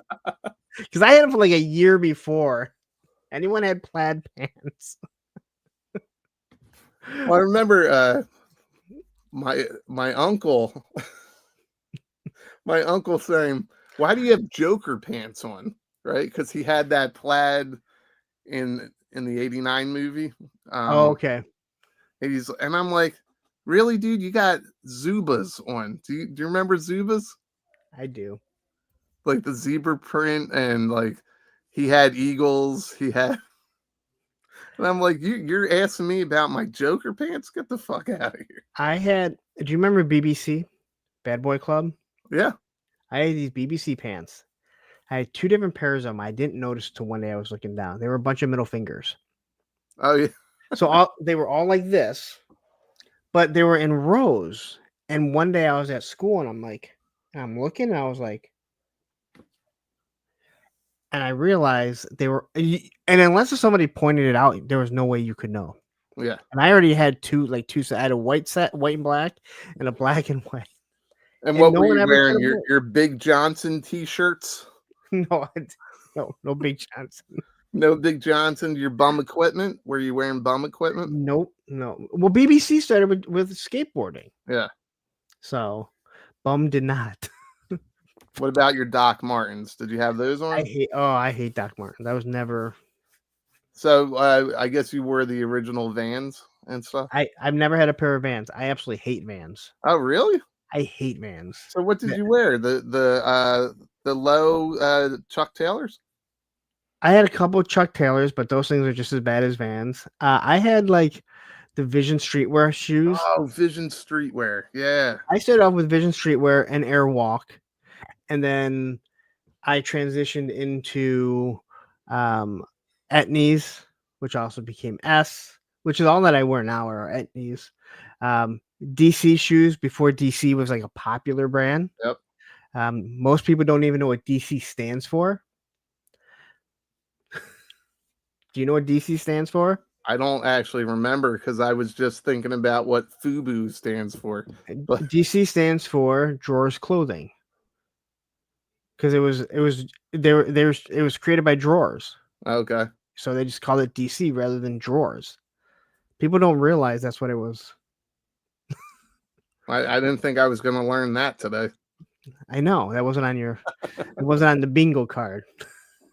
I'm seeing some of the comments. You don't have to highlight them, but I want everybody to know I'm seeing some of these. And Vans were never good. No, Vans were good, man. Dude, they are the same shit fucking shoe as they are today. Vision Streetwear pants with the Velcro. Yes, Vision Streetwear and Airwalk had the lace savers. They would cover the laces, so when you're on a ramp and you went down, you wouldn't wear them down. I remember the streetwear for sure. Yeah, I had BBC with skulls. I remember that. Well, I remember one year, and this was before I was working. Skids were the rage, man. So I remember. Well, I also remember that I had to choose my clothing carefully when I asked for clothing because that's what I had. That's what I had for a while. So I got skids for Christmas, a few pair of skids, And I'm telling you, by the end of January, early February, some of my friends were like, "Why are you still wearing those? Those are out of style." Do you remember triple fat gooses? Yes. So everyone made fun of. All we did was make fun of people who had triple fat gooses because it was just trendy. And I had a friend. He was anything but trendy, and his parents bought him a triple fat goose. And I remember we would make fun of him. And one day he just looks and he goes, "I don't care what you say. This jacket is warm." And it ended us ever making fun of him again because he was like, "I don't really give a shit. This is practical. It's 10 below out here. And I'm wearing this. And I don't care that it has feathers that start sticking out because it had real feathers." Well, remember we were kids and we would go out like in these temperatures and like wear nothing, right? And Yeah. and you didn't want to admit that you were cold, but you were freaking cold. And Yeah, like every kid today. yeah, Like every kid right. today. They don't even have jackets. And even now, I'm like, I make fun of myself all the time, but I'm like, this is practical. I'm warm. I wear a Carhartt almost all winter long. I wear Carhartt. Well, you can never go wrong with Carhartt. I bought in 10th grade. I still have the jacket. I needed a heavy jacket, and I went and bought a black starter jacket. It was $125, and my dad was pissed. "You spent $125 of my money on a jacket. You're not even going to use it for a year." I've had it since 10th grade. Oh wow! It was a black jacket, a UNLV jacket. We have the substitute teacher, and he's like, "Oh, the Running Rebels," and I went, "Huh?" And I go, "What?" He goes, "UNLV," and I went, "Yeah," and he goes, "Do you know what that is?" I'm like, "No." He goes, University of Northern Las Vegas?" And I went, "I bought it because it was black."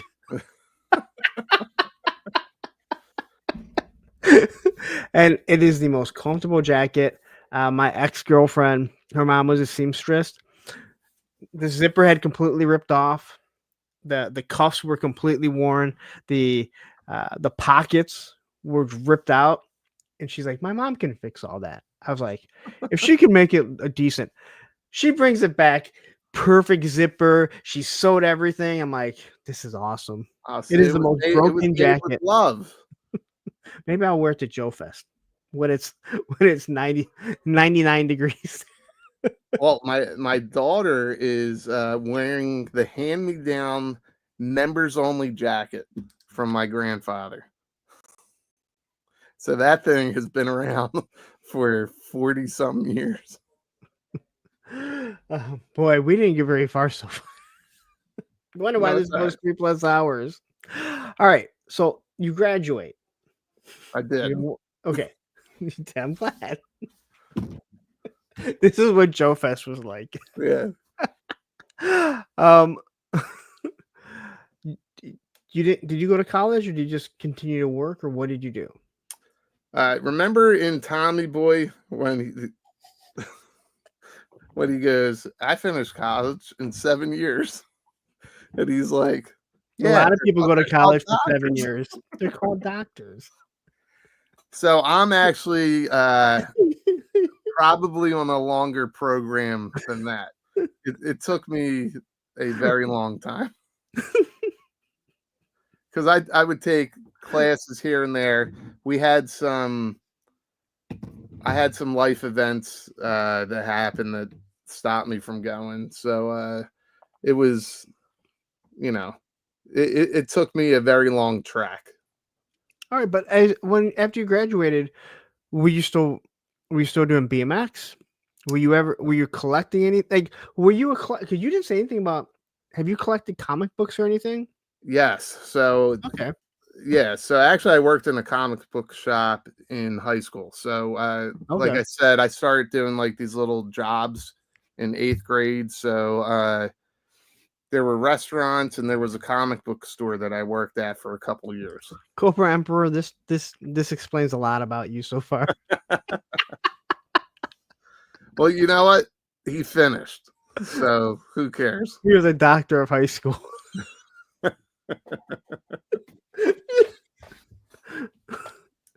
Yeah, I started. He didn't say he finished either. He just said it took him 6 years. It took him 6 years. Yeah, maybe he didn't finish. That's all right. Tristan too. The longest 6 years of my life. Well, actually, my high school, we were there for 6 years because it went from 7th and 8th. All right. So what we're talking about? Did I ever collect comic books? Yes. Like comic books. So one of the things that would keep me out of trouble was drawing. So I used to do a lot of drawing. I wanted to be a comic book artist or an animator. So yeah, I got a job at a comic book shop. So I was there for like the 90s boom when comics really started getting popular again. Did Image ever make a #1 during that time? Did Image make a #1? I think so. Yeah.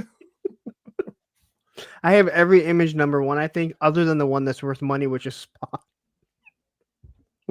I have Spawn. I have Spawn #1. Like I said, I have like every Image #1 except for Spawn, because when I saw they were doing #1, I bought every #1 or 0 because Spawn got so popular, and I'm like, these are going to be worth so much money. Yeah, I guess not, but No, not at all.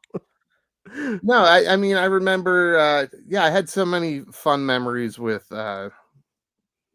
working in the comic book store and learning. Like, to me, Danny Ketch is Ghost Rider, because that was the Ghost Rider that I was first introduced to, and then I learned all about Johnny Blaze and everything like that. So, and that was really like a very Iron Maiden character, skull with flames, very heavy metal. So I always liked comic books. Okay.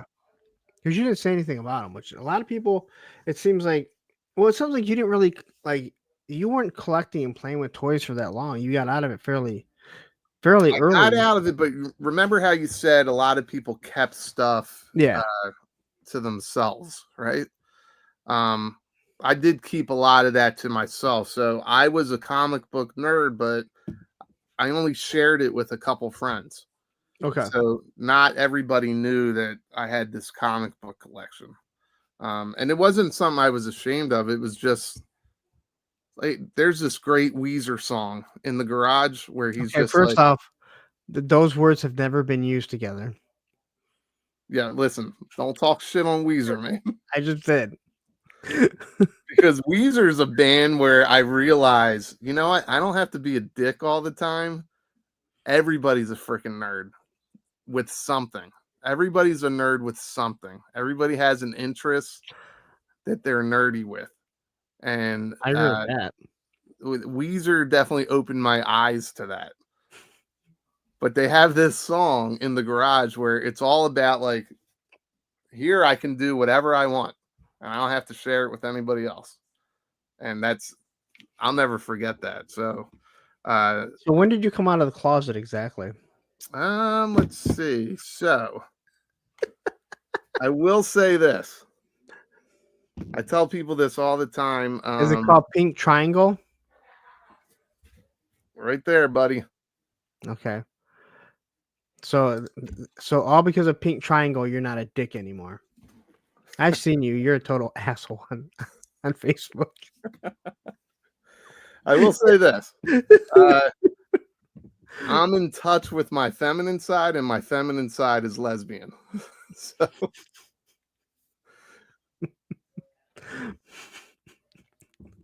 All right. I didn't expect that to go there.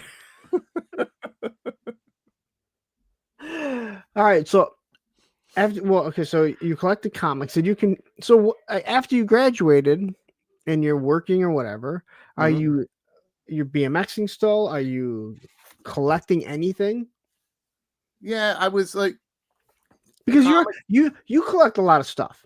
I do. I have a massive Star Wars collection, and I feel like whether you're a toy, whether you're collecting toy, once you're a collector, you're gonna find something to collect. Yeah. And I often tell the story, when I was a kid, I would take everyone's old skateboard and I would hang them.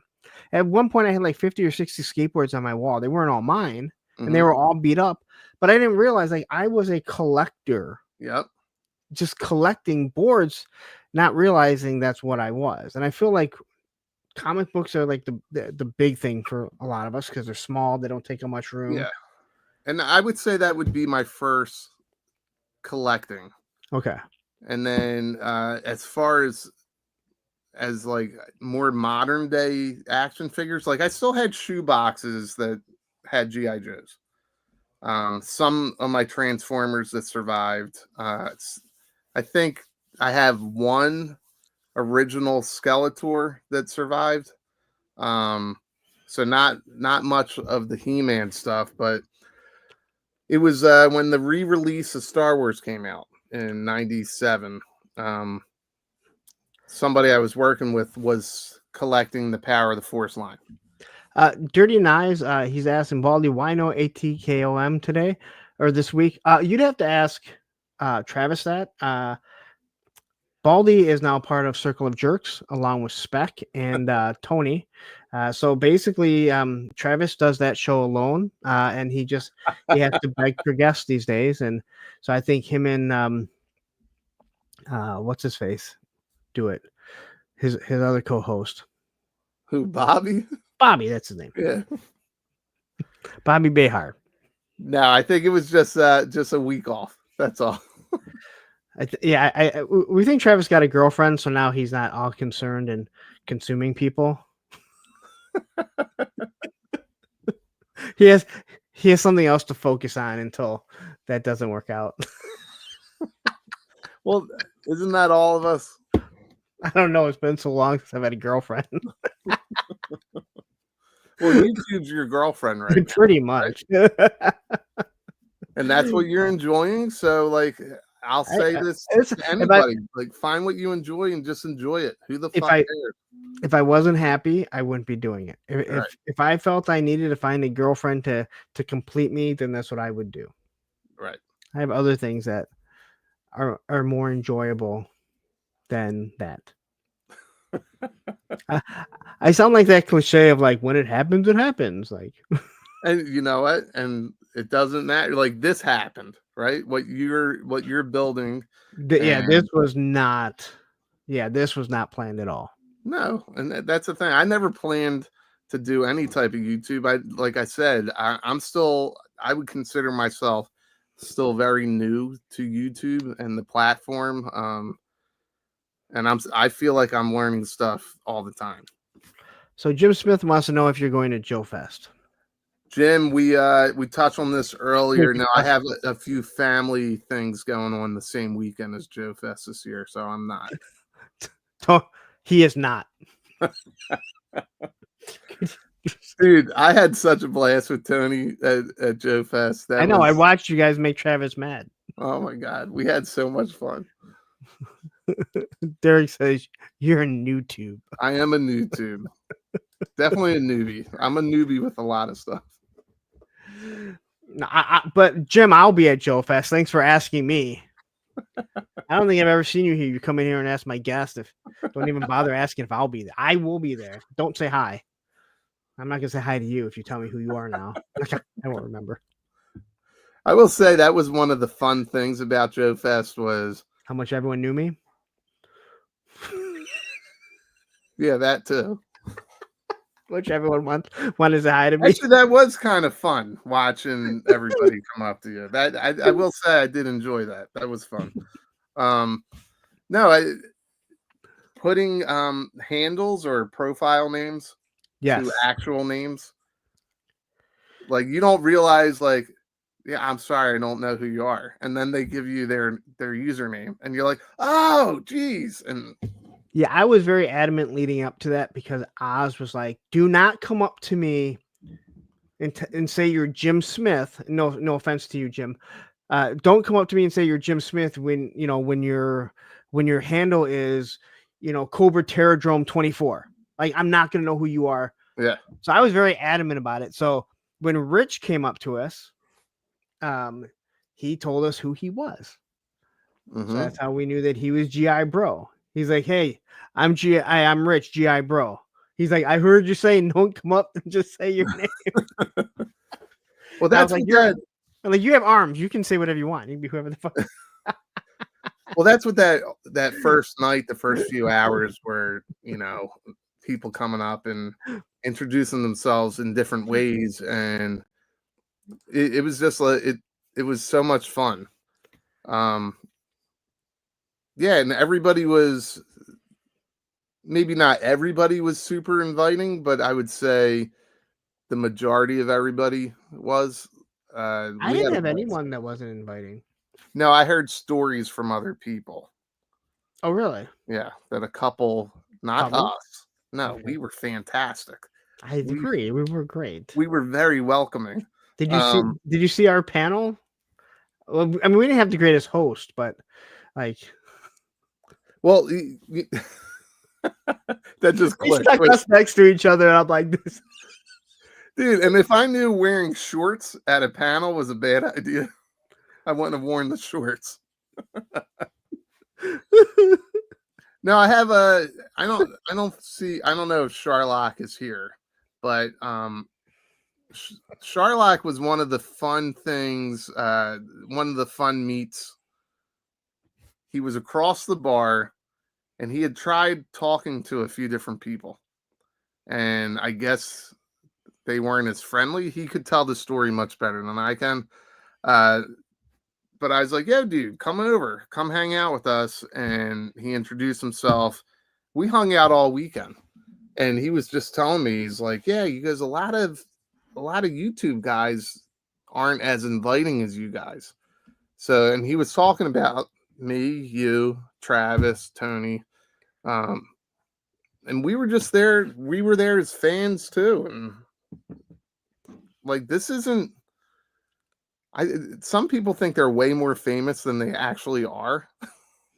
With YouTube. If you see a group of boys, Punk is the shortest. Well, maybe not this year. He might be the tallest. Well, no, I know. I still think there weren't many. I was gonna say, because none of the other bald guys are going. Well, Tony's going. Oh, did he decide? Tony's fucking going. Okay, all right. I've already decided for Tony. You guys heard it here first. Tony's going. Yeah, well, yeah, I don't think there'll be anyone. I don't know if there might be anyone else. Any of the other bald guys. That's plenty of bald. That's plenty of bald. I think you're absolutely right. I think there are people that think that they are more popular than what they are. And But you know who I am? You know who I am? I'm a guy in my mom's basement. We know she ends our show every Tuesday. I know. I can't believe you got her to leave me alone tonight. Well, we'll see. We'll see. No, yeah, I didn't have any. I didn't hear anything. I didn't hear anything bad about anyone. Maybe they were talking about me, and that's why I didn't hear about it.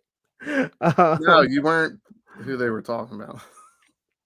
Yeah, I didn't hear anything. Yeah, at least not from that year. But receipt, yeah, it's receipts. We need receipts. We need names. He wasn't there. No, I wasn't alluding to that. I'm just saying that people say that all the time. Oh yeah, I need receipts, and I had a blast, dude. Mm-hmm.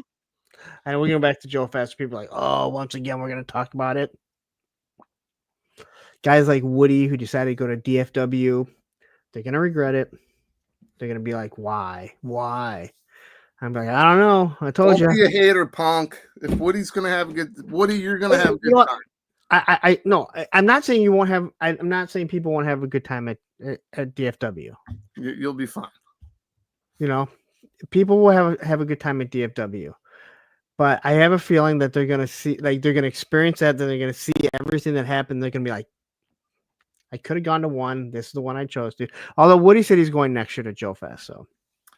So Woody, I'm pretty sure I'm going next year. I don't think Woody's here right now. He'll watch if he happens to do a replay and he does happens to not skip past this part, then I'll probably be there next year. We really do have to plan that properly. Make sure we're all on the same page. You know what I mean? DFW has club farting. That's actually pretty funny. Matthew, you should make those shirts up. Hey, I ask people, I'm like, do you know who I am? And when they say no, I go, oh, good, I don't have to talk to you. Oh, you don't know me? All right, we're done here. Dude, I left so many stickers all over the place. That was actually brilliant. That was a brilliant move.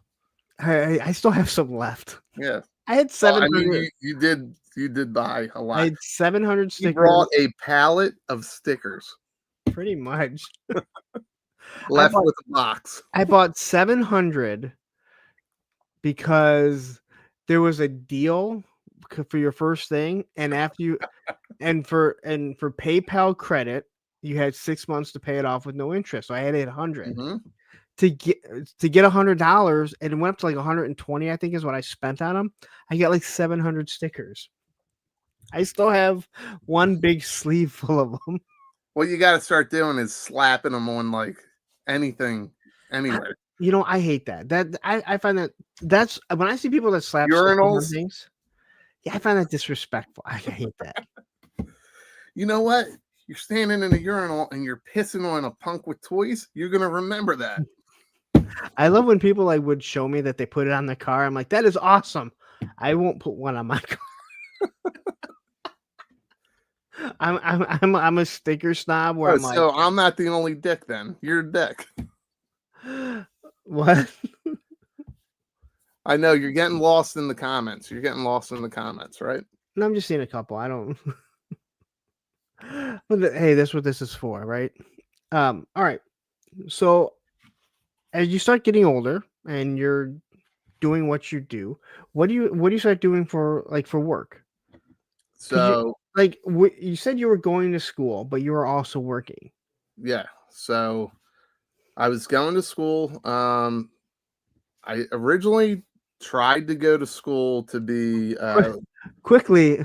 I had to send Plastic Fantastic another sticker because a tree fell on it and shattered the glass that my sticker was on. Well, he's got plenty, so if you need more, I have plenty. I'll have more at Joe Fest. I promise. Wait, you only sent him one? What? Oh, I'm sure I sent him a few. No, okay. He had a couple from Joe Fest, and he had it on there, and it fell. And he's like, "I need you to send me another sticker." Like, yeah. ICT Vinny says, "Are you guys going to live stream Joe Fest?" You know what, Punk? You need to live stream something. The problem with that is you don't. The problem is you want to enjoy yourself and you don't want to turn it into a job. You know, like if you're doing too much content, as great as it is for your channel, I get lost in just having fun, right? Yeah. If I was trying to pull out the phone and record all kinds of stuff, it wouldn't have been the same. Well, I am going to record some stuff. I promise I am going to record some stuff. But I don't know about a live stream. I know that Oz, he asked people to jump on, and they actually did on the Clubhouse. And I was glad that some other people did because I'm like, I don't want to go do it. Well, yeah, I mean, it depends. Like you went and you were trying to just enjoy it and take it all in. It's the same reason I went. And we did that panel for a Toy Kind of Mood. My car is still crumpled, but it has a motherfucking sticker. Yeah, Mega J did stream. Yeah, Mega J streamed. That was fun. Travis tried recording. He definitely tried. But that was a learning thing, right? You learn, live and learn. And then he decided not to go this year. Yeah, when he could have had the best streams because he learned. Yeah. But it is what it is. So I guess yeah, I tried going away to college for to do artwork. Okay. Um, I I was accepted at one school. I wasn't accepted at another. But there was I imagine they're still around, the Ringling School of Art in Florida. So I tried going there. It was a monetary thing. We had a sickness in our family that my grandmother got sick, and I guess I used that as an excuse not to go away to school. Okay.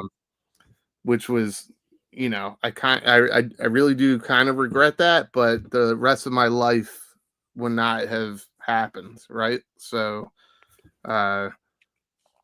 it's one of those bittersweet things. But yeah, I definitely wanted to be an artist. I did a few murals in Camden and Philly. That one mural is still there from 1998. So artwork was always something I was definitely interested in. I didn't know you did any artwork. Yeah, I still doodle all the time. Yeah. I'll mess around. There's probably a lot of technical things that I've lost over the years, but no, I did. I wanted to be a comic book artist.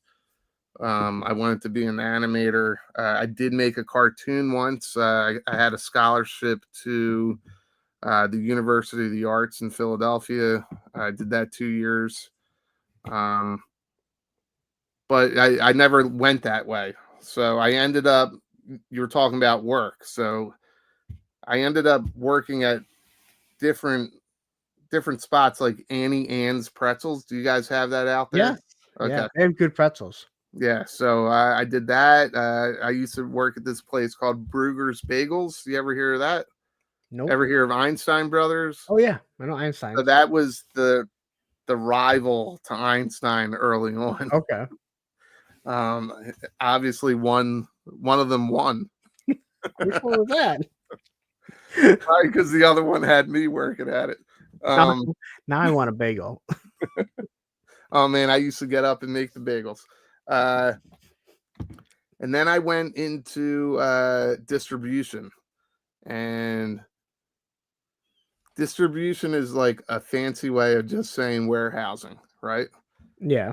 And oh yeah, Derek knows. Well, you guys are from the same area, same yeah. coast. Yep. Yeah, and then I went into distribution, and I would tell anybody that I've talked to, some new guys that come into that career path, nobody dreams of working in a warehouse. When we were kids, we all dreamed of being G.I. Joe, astronauts, cowboys, baseball players, actors, engineers, doctors, lawyers. Nobody dreams of working in a warehouse. I have worked at the same company for almost 24 years fixing copy machines.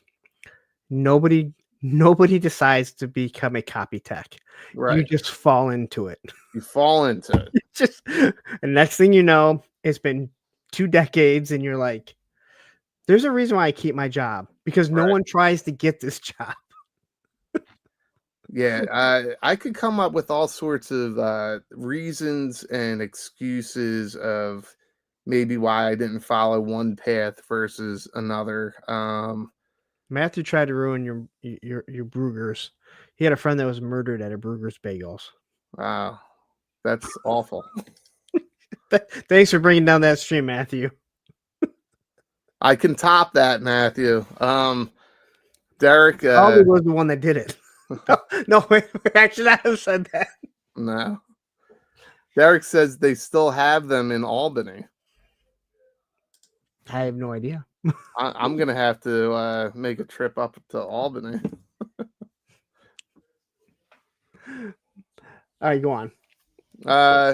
No, we had a string of bad luck in my family for a short span of years. And when I say bad luck,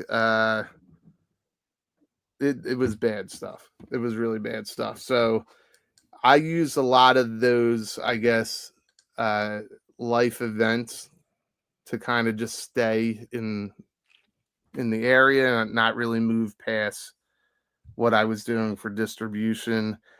And I kind of just adopted that career path. So it went from being what I considered a job for 5 years to then going, you know what, this is my career. So you know what I mean? Like early on, yeah, you're young, you're thinking it's just a job, you don't realize it, and then my boss and I have talked about that numerous times where when we would hire someone and you can tell they're looking at it as a job and you're like, listen, this is my fucking career.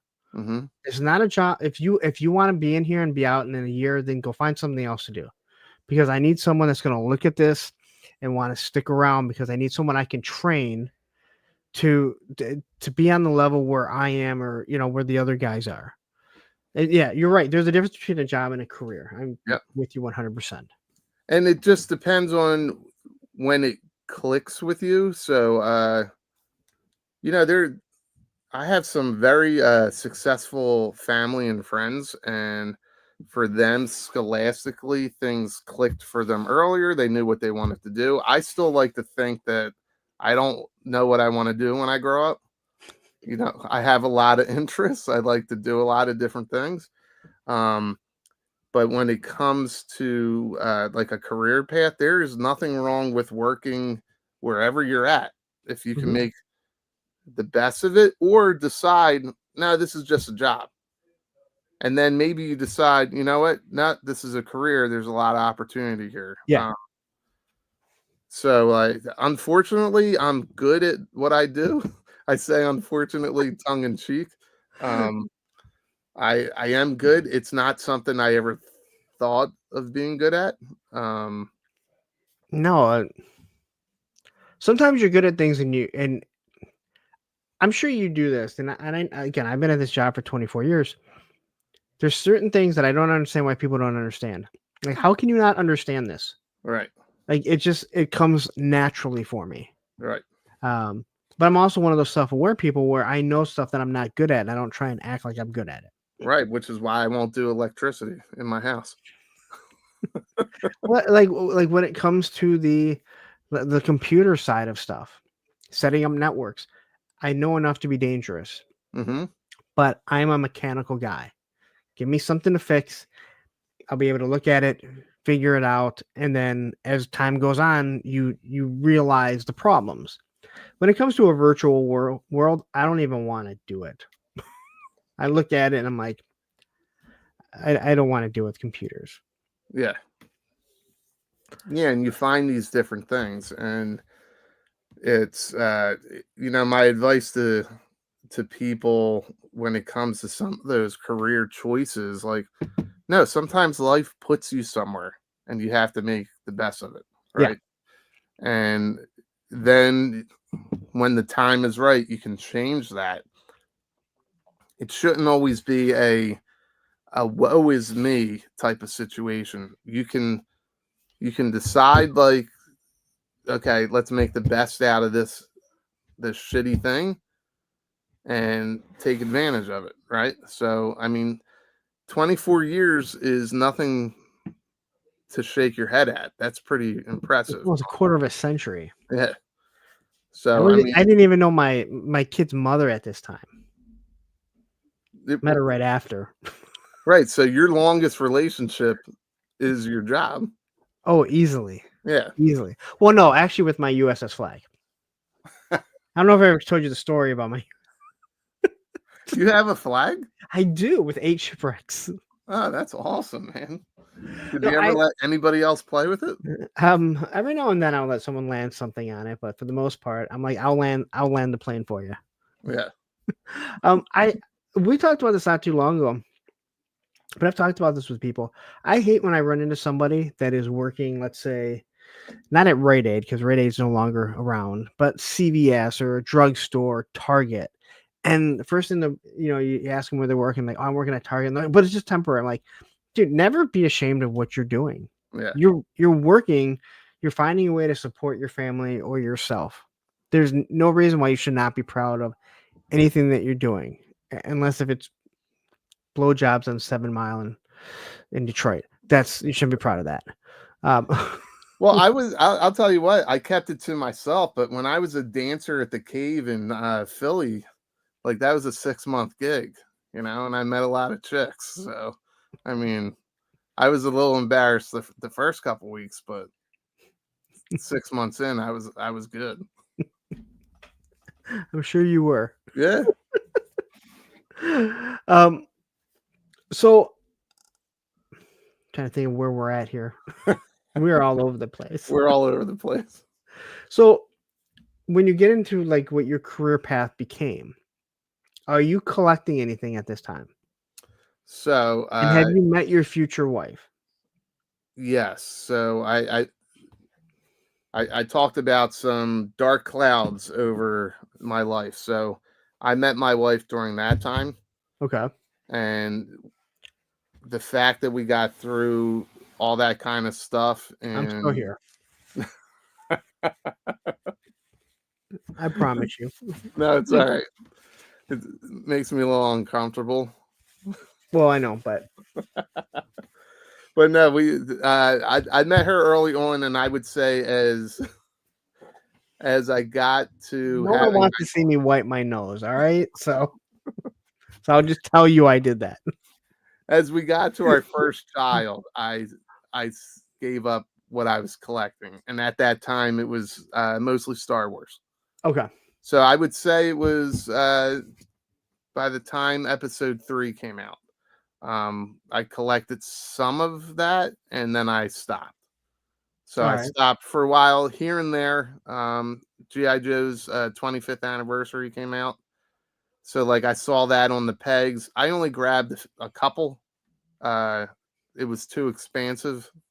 I didn't go after all the figures. So it was just like, oh, that'll be cool to have a hooded Cobra Commander on my desk at work, things like that. Get one now. Never say never. I said you're not going to get one now. Maybe in the future. Not now. But yeah, I would dabble here and there. But now I pretty much gave up collecting when Revenge of the Sith came out. So 2005. And that's when you said your first child was born? Yeah. Around there? Yep, around that time. How did Mrs. Baldi, how did she deal with your collecting when you met her? Oh, she was fine with it, man. Does she collect anything? Does she have hobbies or? She has she's a very educated woman, which is beyond what I am. So she's the one that settled for. Oh, she definitely settled. and she had no reason to. But no, she was always fine with it. So she was the first woman that I met and dated where I was in a rut, man. I was kind of disgusted with myself. Dating chick. It sounds cool, and in the movies it's very cool. But I got lonely. Do you know what I mean? Like, do you understand at all what I'm saying? It was a dark time. You got me fumbling here, but okay. I was just I was partying way too hard. I was dating chicks every other night, and it just it seemed like fun. It seemed like fun. I used to always say that if Susan and I ever broke up, I'm going to be the biggest man whore. Then we broke up, and I'm like, this is a lot of work to try and date a bunch of women, so I didn't bother. Well, it sounds like you did it until you realized this is exhausting. It's exhausting. I was a jerk. It was Tony's laughing at you too, which is fine.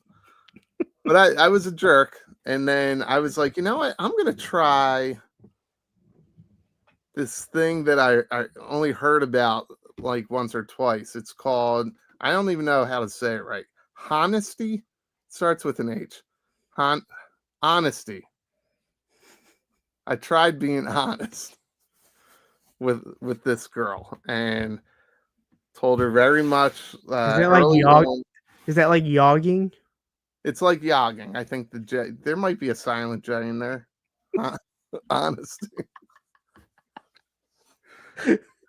But yeah, it was I just tried being honest, and I told her all these things that guys would not normally tell women.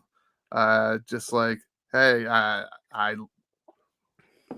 have a lot of female friends. I'm not hooking up with all of them, but I like to look at women. I like to do this.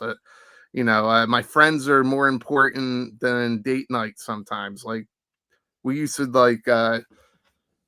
go on these camping trips, hiking trips, all this stuff. And I would just say, just try to be honest. And she listened to my honesty.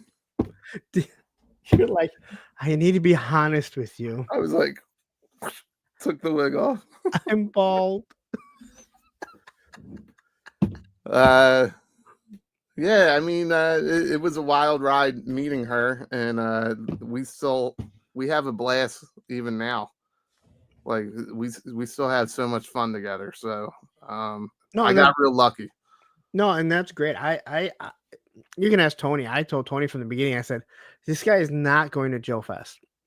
He said it's his anniversary. There's no way that his wife is gonna let. And then you bought a ticket, and I'm like, I don't think he's coming. I don't. And then you were there, and I was like, holy shit. But yeah, you also told stories before about where I forget where I think it was when you had Debo on, and you were saying how like you wanted to see what was it, Metallica or someone, or Guns N' Roses, and she was like, fly to Vegas, go. Yep. Like that's a keeper right there. She's a keeper. So I will say this. So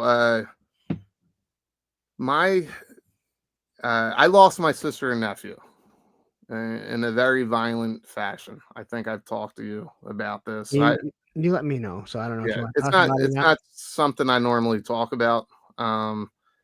But in that span of time, we lost a lot of family members in it was an insane couple years there. But my sister had introduced me to this girl who's now my wife. And the fact that we made it through all this stuff in such a short amount of time, and like, we just enjoy each other, and we're able to always go back to each other. So she's like an anchor, and yeah, when you bring up Guns N' Roses, nobody thought Guns N' Roses was getting back together. And the reason that was so important to me and to my wife to let me go is that it was the last concert that my sister had invited me to in high school. And because of my suspensions and things like that, I think I got suspended the day before the concert. And my mom was like, you're not going to a concert now. Like, you're suspended from school. Yeah. So I didn't get to go see Guns N' Roses. And, they had broken up. But then after everything that happened in our family and with my sister and nephew passing, Guns N' Roses has always just been that thing that I would connect with my sister, right? So when the band announced that they were coming back together, my wife had the idea for me to go to the very first show in Vegas because nobody thought they were going to get past that first show, right? And I went out to Vegas, saw them. I was in line behind Taylor Hawkins. I think I told you this story. I didn't realize Taylor Hawkins was there until the next morning it was confirmed. So the trip was just amazing. So when it comes to stuff like that and having your separate things, right? She's fine with me doing this. And her doing that. So like you can have a relationship and have all these different things as long as you still have your own things. Like she's got no interest in YouTube. So At least not with GI Joe toy collectors. not with GI Joe toy collectors. Have a good night, Debo. No, I He's say a that. blast to hang out with too, man. Yes, he is. He's so much fun. Nice guy. I say this. I say this now. If you don't have separate things to do, I don't think it really works for too many people. My ex and I, she had no hobbies. Yeah. The moment I got home from work, we did stuff together. We were always doing stuff together, and it was always kid related. To top that off, she worked at the same company. So even though I was on the road all day, she knew everything that was happening. Yeah. So it was like, it when people think that brings you together, I believe it actually drives you apart because you have nothing for yourself. And I can remember when I was with Susan, I'd be like, hey, I'm going out with, Brandon this Friday. And she'd be like, well, then I'm going out with Becky next weekend. I was like, I don't know, you can go out with Becky fucking this way. I don't get like, it's not a competition. Yeah. Like if I go out with someone, you don't have to go out with someone just like, or if you go out with your friend, I'm not going to be like, well, then I need to go out. Like, I don't really care. If you go out with Becky every single week, I'm not going to be like, well, I need to hang out with my friend. Like it's not a competition, but it was to her. And you have to have that. It's fine to have the separation and to have your own thing. And it was fine for me to have her come along with my friends or me go along with her friends. So everything's a competition. He ain't wrong. No. It depends on how much you let that engulf your life. And anyway, I got lucky. I can say that much. So yeah, it allows me to do different things, whether it's concerts or collecting. When did you meet her? God, I was young. In the grand scheme of life, I was young. I didn't feel young at the time. I would say 2000. Okay. In the year 2000, yeah. All right. So you get together, you have kids. Yep. You stop collecting. Stop. All right. So what happens between that? You have how many? You have three children, correct? Yep. Mm-hmm. So you have 3 kids. 3 that I legally know about. Okay. Well, that's all that matters. Yep. You pay child support on any other ones? Nope. Are you on a birth certificate? Any of them? Nope. Okay, then you're good. You have 3 kids. When do you start getting back into collecting? Because now you have at least 1 kid, and God knows, like when people, I hate when someone's like, "Oh, just because you had a kid, you had to stop doing stuff," and it's like, yes, because financially I might not have had the money, but also this may shock some of you. Some of us actually liked spending time with our kids and watching them grow up. I have a blast with my kids. I will say this. Do kids make you stop doing stuff? Yes, but in a good way. Yeah. I will say that I'll never forget this one weekend where we went to this incredible bachelor party. I met Bob Saget at a urinal. This is how crazy this party was. So I got annihilated. I got drunk. I came home. The next day was we were young. My wife had a job that required her to work on Sundays once a month. And of course, it was that Sunday. And I had an almost 1-year-old. And I couldn't stay awake. And I was so fucked up. I kept putting her in like the jumpy thing. Yeah. Throughout the day. And I'll never forget. I felt so bad, like such a piece of shit afterwards, that I was like, you know what? When it's just me on, because we share everything as far as duties go. If I knew I was going to be alone with the kids for the weekend, because my wife had plans with her friends or extended family or whatever it is, yes, I would stop partying as hard as I would, and I dialed it back. It's the same thing as like you have kids and now you're not going to call out just because it's sunny outside and you don't feel like going to work. You save your sick days, right? So stop doing things because you have kids doesn't always mean you stop enjoying life. That just means you stop doing shit that is stupid. And I don't think everyone understands, especially people without kids. They don't understand. But there's other people that don't. They're not involved with their kids, like they or as much as maybe you would think they should be. I remember when Susan and I split up, and it was not a good breakup at the beginning, right? And I remember there'd be sometimes she'd be like, "Hey, can you babysit the kids?" And I'd say, "Don't you ever fucking ask me if I can babysit. I don't babysit my kids. You just say, hey, I have something I can do. Can you watch the kids this weekend? Can you take them?" It is not. You do not babysit your own kids. Shit would drive me insane. Even like my aunts would say that. They would be like, "Are you babysitting the kids while your wife's out this week?" No. They're my kids. They're my fucking kids. Exactly. Yeah, I'm not they're my fucking kids. I didn't have to sign the birth certificate if I didn't want to. I could have been deadbeat. That used to drive me nuts. And I'm like, stop. Don't ever ask if I can babysit the kids. Yeah. If you have something to do, say, hey, can you watch the kids? It is not babysitting. And the kids are always welcome here. And because it's my house is their house. Like it's their home. And that's where somebody asked, or we joked earlier about where did the name BaldyLockz come from? Yeah. It actually comes from my wife was, I don't even remember where she was.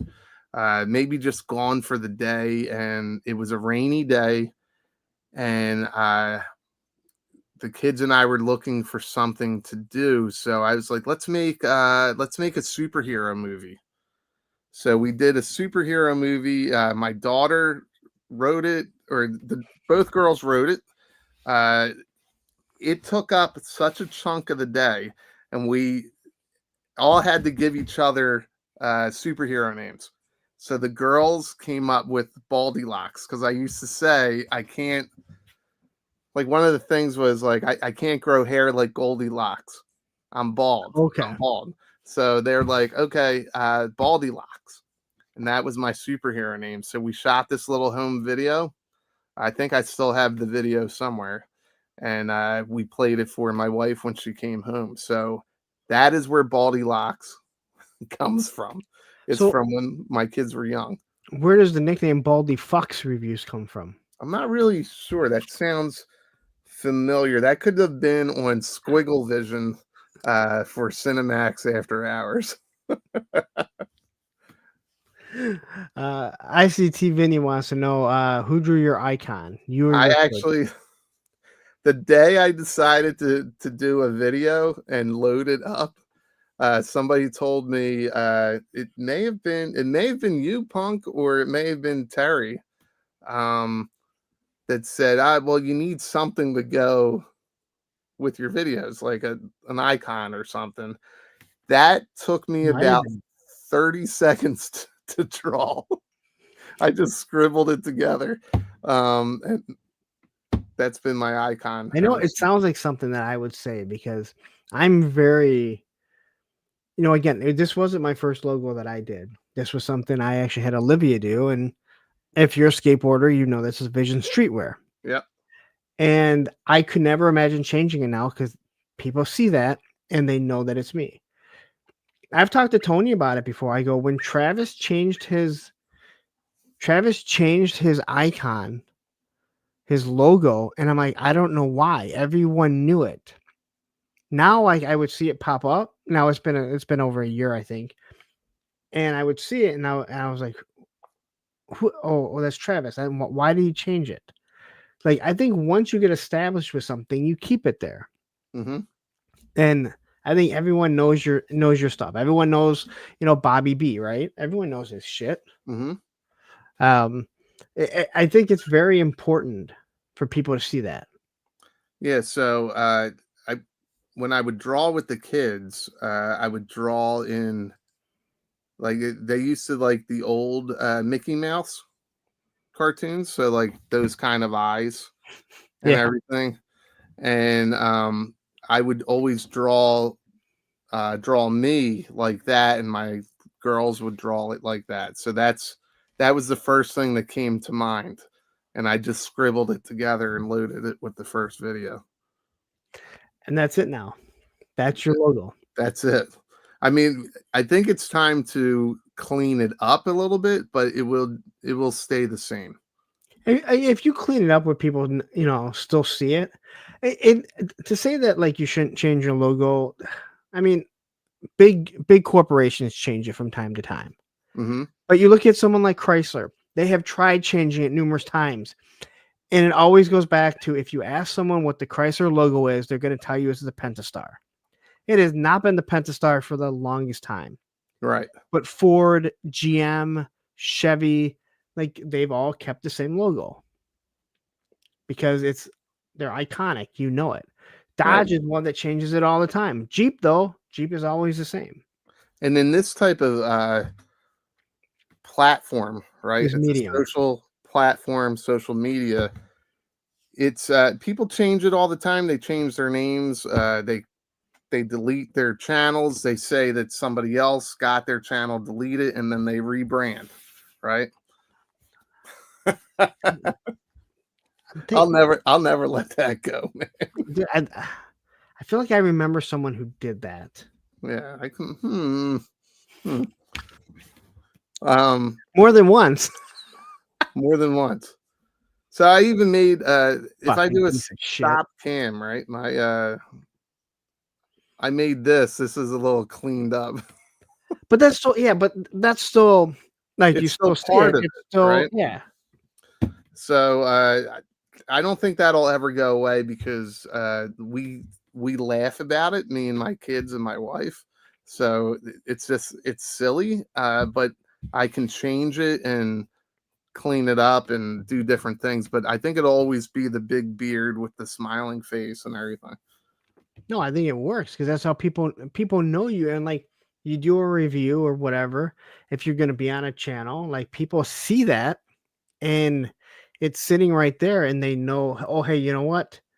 I like this person. I want to hear what they have to say. Yeah. Or it can work the other way too, that someone sees it and they go, yeah, I hate that asshole. I'm not going to watch it. Yeah. I appreciate that for the people that have a very iconic logo that I don't like. So when I see that they're going to be on a channel, I can go, well, I know I don't need to watch that show. Yeah, that's true. They hate being blindsided. Like, for whatever reason, I would think if I deleted my channel or if my channel were canceled in some way, I think I would still fall back to that icon in some fashion.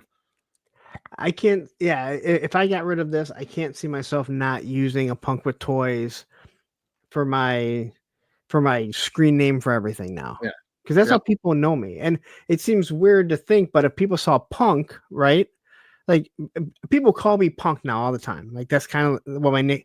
But when I think of Punk, I think of like we were all a bunch of punk kids. Yep. So if you said, "Hey, Punk," a bunch of kids were going to turn around. Now it's just like in this medium that we're in, or this community that we're in, no one's going to turn around if you say, "Hey, Punk." It's just going to be me. I'm going to be the only one. Or if you say, what's funny is I'm definitely not the only bald person. No, you're not. But I'm Baldi. Yes, you are right. Yeah. I will say, and that's been so weird because, when we were kids, and I don't either. He says, I still don't like seeing my other account name pop up when I don't either. I'm not gonna lie, it bothers me. But you have when it first came up, I was like, actually, that's a funny name. Yeah, but I like the fact that that's what he's trying to brand their show as, which Yeah, and works. it's part of who you are, what you're doing, and yeah, I know I'm bald. Okay, I made a joke out of it.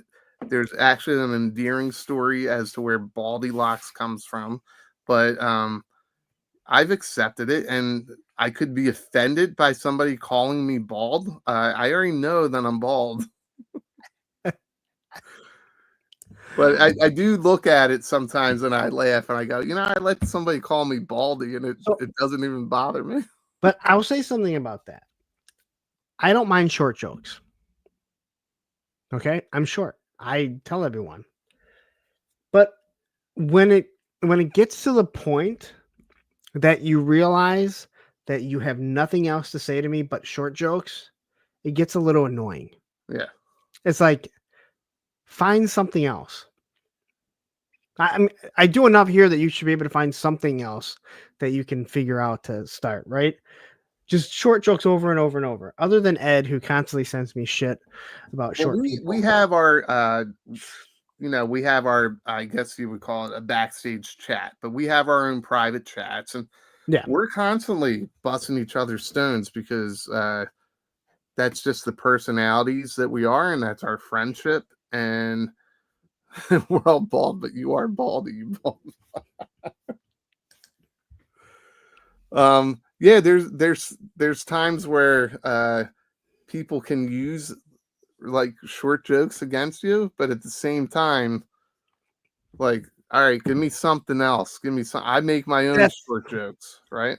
It's like when I was younger and Fairy Larry. Okay, real dude, seriously, can you move on? Like, it's not even funny. It's not original, and again, like you move on. Like you can't continue to say the same thing over and over because then you're just like you have nothing else.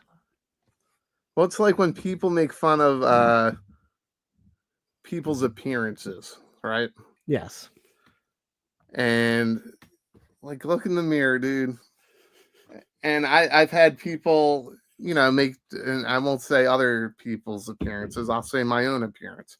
I've had people bust on me, and I'm like, well, you know what? I got laid last night, so I'm doing okay. When someone makes a joke, I'm like, hey, it worked well enough to produce 2 kids. Yeah. I mean, or if someone does make the joke, like, hey, this guy's clearly living in his mom's basement. It's like, first off, mom's been dead for, I don't know, 30 plus years. So that'd be really weird being in her basement. And it's also like, well, I know where I'm at and I know what I pay for. Yeah. So, tall people hit their heads way more. I guess. I never thought about this one, Tony, but yeah, they call me Homo Romo. So I thought, and that's one of those things where after a while, it's like, that's the only thing that you figured out how to rhyme with Romo. And it would really suck for you because once that really shitty quarterback started playing, they probably started all over again. Oh no, then you just started getting called the shitty quarterback. Yeah, I mean, yeah. I mean, you could get upset about shit or just like be creative. Be creative. Yeah. I get it. Like I said, after a while, it's like, please get a different joke. I've called people out on it before too, where I've gotten to the point where I'm just annoyed and I've said, hey, listen, that's enough. Like, figure out something else. Because every stream you're in here, 20 fucking short jokes, find something else. I do enough content that you can find something else to make jokes on me about. Yeah, everyone else does. I'm gonna laugh. I'm gonna laugh with you. More than likely, I'm gonna laugh with you. But if you start hitting malicious, be creative. Be a little creative. Yes, Woody had, hey, would you blow me?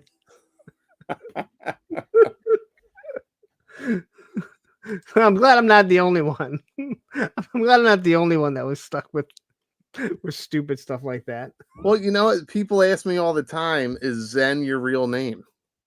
It is. Well, it was one of I was wondering too, and you're like, yeah, that's my real name. It's my real name, and it was my dad's name, and it was his dad's name. So it's a family name that goes back pretty far. Actually, my daughter used our name as I don't know if you would call it a thesis per se. Okay. But it was one of her college projects, and she really went back. I mean, far. So, all right. What do So, we got? so I was gonna say Jennifer. I've gotten that. I made that joke myself. So I told you, I live in townhouses, and these people that used to live next door to us, they rented, both high-ons, right? But especially the husband. And they were in this fight one day. And my ex and I are sitting up here and we're listening, and they're screaming. I mean, it's like 2:00 in the morning. And she's like, I'll just sleep out here. But they're going, and his name was Glenn. And all of a sudden she starts calling him Glenifer. And like, we got the window open up and we're listening, but we're trying to make sure like they don't see us. Which they were so into their fight, and she wouldn't stop calling him Glenifer, and just to emasculate him. We could not I could not see him. And this guy was this scrawny guy because they used to smoke a lot of pot, and this was when the kids were little. And I went up to him and I said, "Hey, I don't really care what you do. You cannot smoke pot in the backyard. It blows right into our house, and my kids are little. We're trying to eat at the table." And he was like, "Oh, okay." And then I think the next day or two, his wife came up to me and she was like, "I just want to say thank you for how you approached him on that. You could have been really, you could have been, I'm much bigger than him just physically." And she's like, "You could have just been, an asshole about it." I'm like, "Well, I've never asked you guys before, and I don't care that you guys do, but I'm not going to be a dick about it the first time." Just know your audience. Know that there's kids next door. Like I get it. Yeah, your approach with new neighbors is a lot different than mine.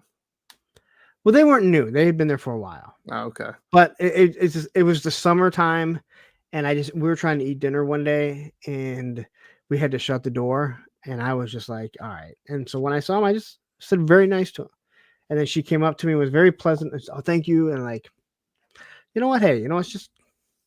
There's no reason to be a dick about it right away. Yeah. And most people are pretty, most people aren't going to be like, "Well, fuck you, this is my house." Well, I understand that, but your smoke blew into my house. No, because when you're living next door to somebody, it's better to have like some type of relationship. You don't have to love who you live next door to, but if you have to come home, and more than likely they're coming home, be cool. And especially when you're connected to them. Yeah. Have you seen any of Ronnie's videos? Like Ronnie's got some cool O-ring videos that I've kind of stumbled. I would say I stumbled across because of Shark. And I really like Ronnie. Keep doing what you're doing. I've enjoyed those videos. You hear that, Ronnie? Someone actually likes your stuff. Hey, there's your like that you keep getting. I actually do like. Yeah, I like his stuff. He does O-ring stuff, so I appreciate that. Matthew, this guy was very, very tiny. Like he was very scrawny. He was very scrawny. So I am not that scrawny, whether or not people might think I am or not. Yeah, he's definitely not scrawny.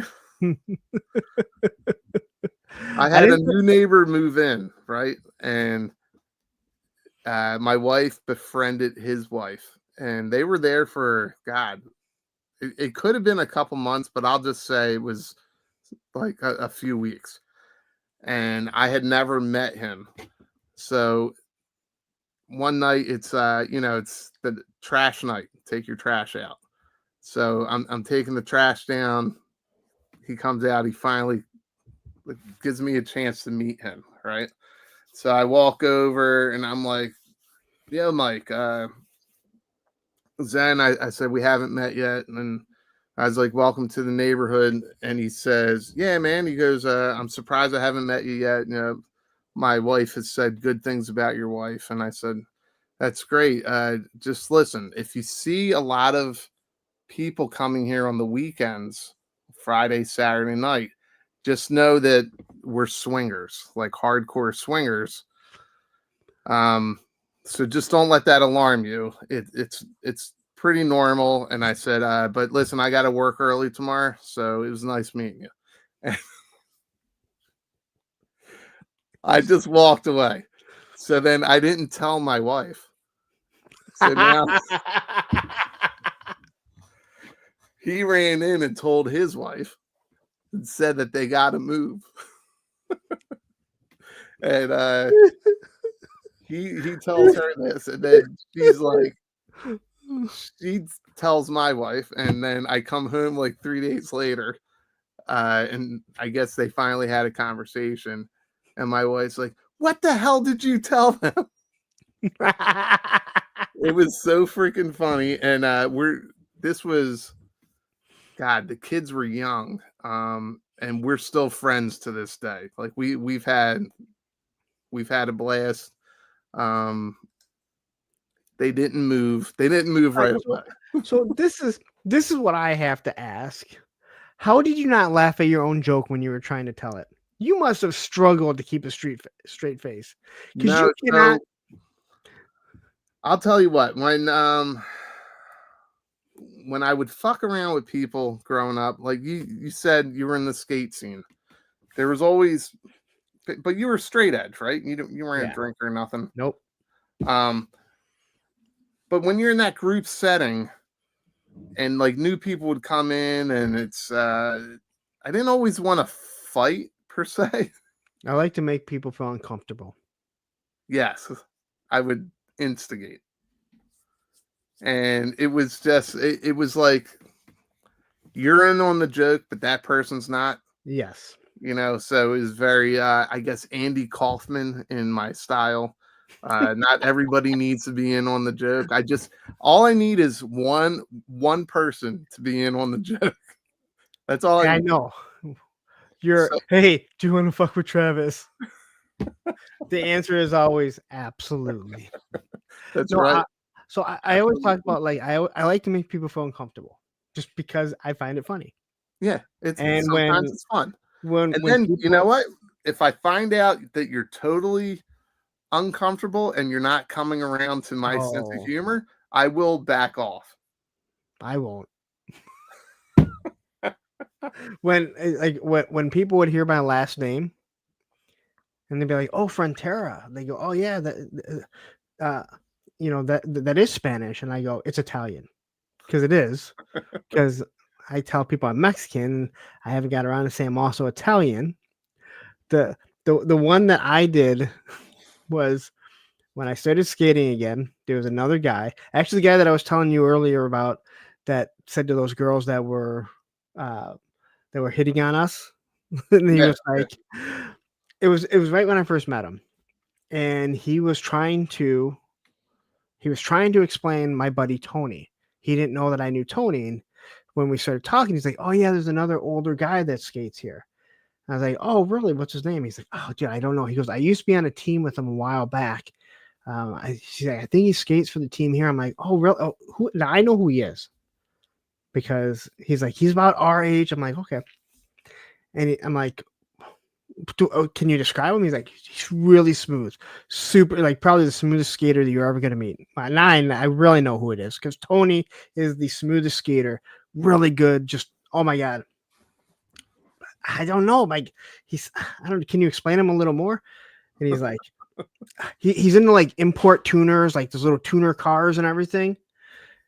Now I totally, I'm Yeah, like, now that seals the deal. and I'm like, I know what he's talking about. he's like our age. I'm like, and I go, is he black? And he goes, yeah. I go, why didn't you start with that?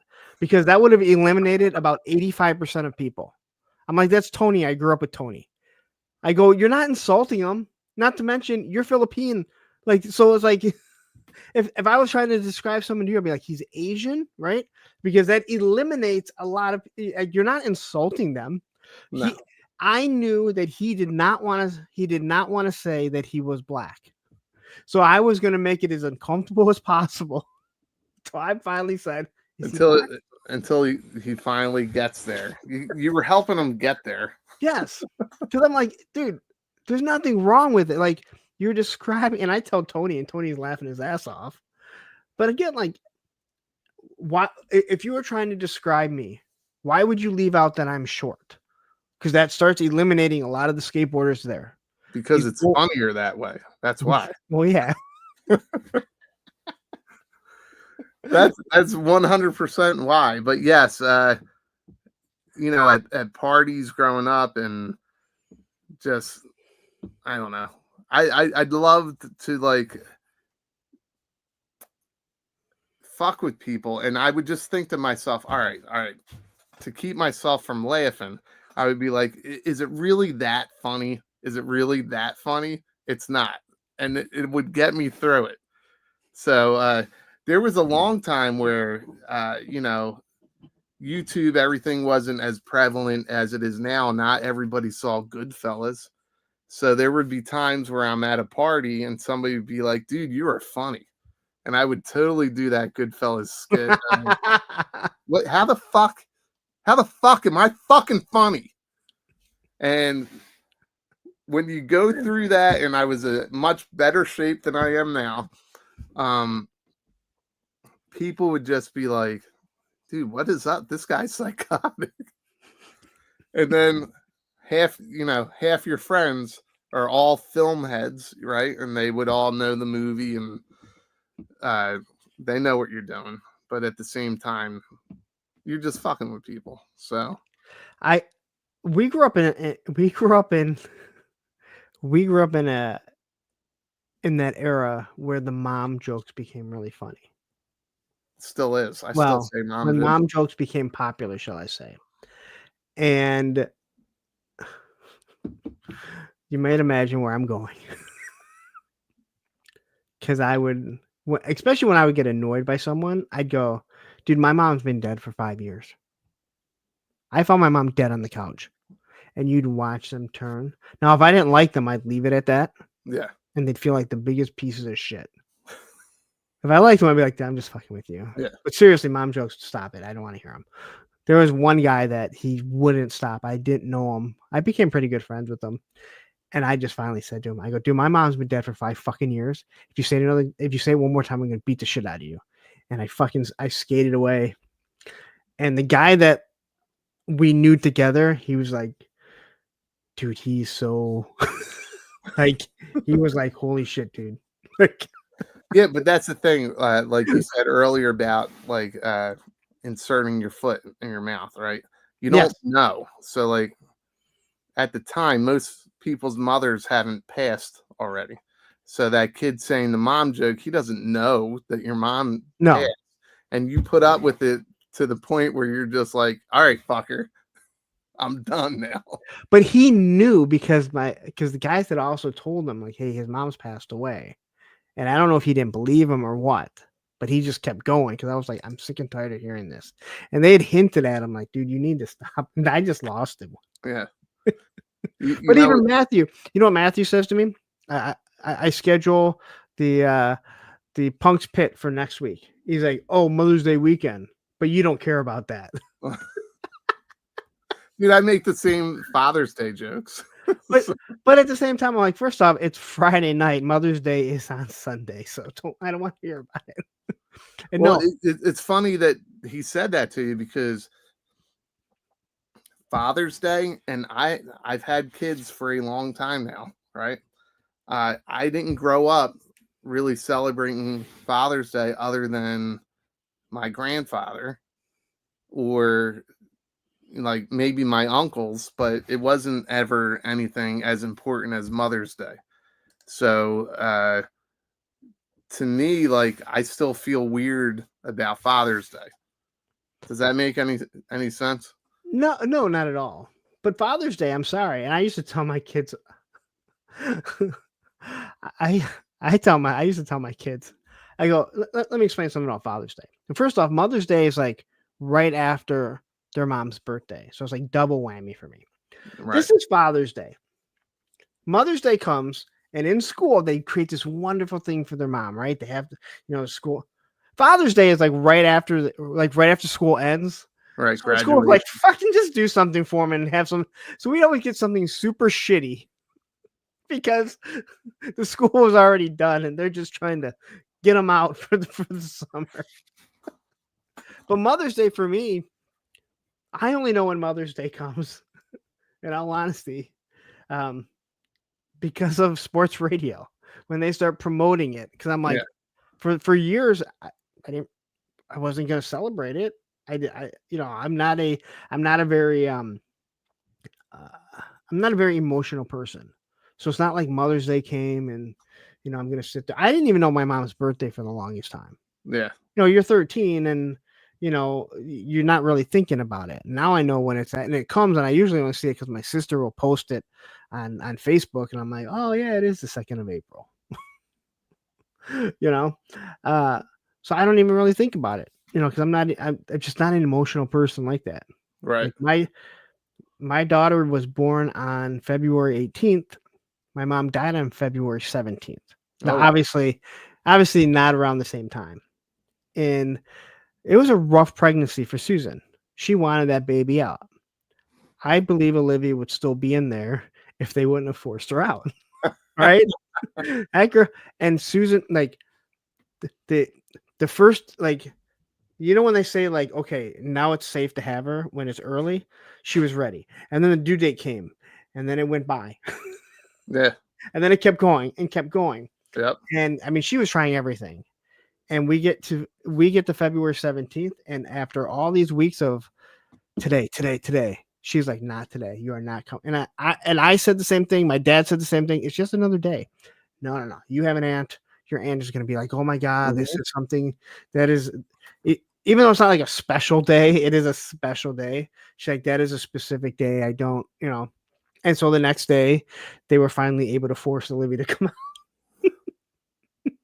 But I swear Susan was like, not like, that was the day she cramped up and she's like, no, I will fucking hold this thing to 12:01 if I have to. Yeah, women are tough like that, right? Yes, they are. They got, listen, we can't.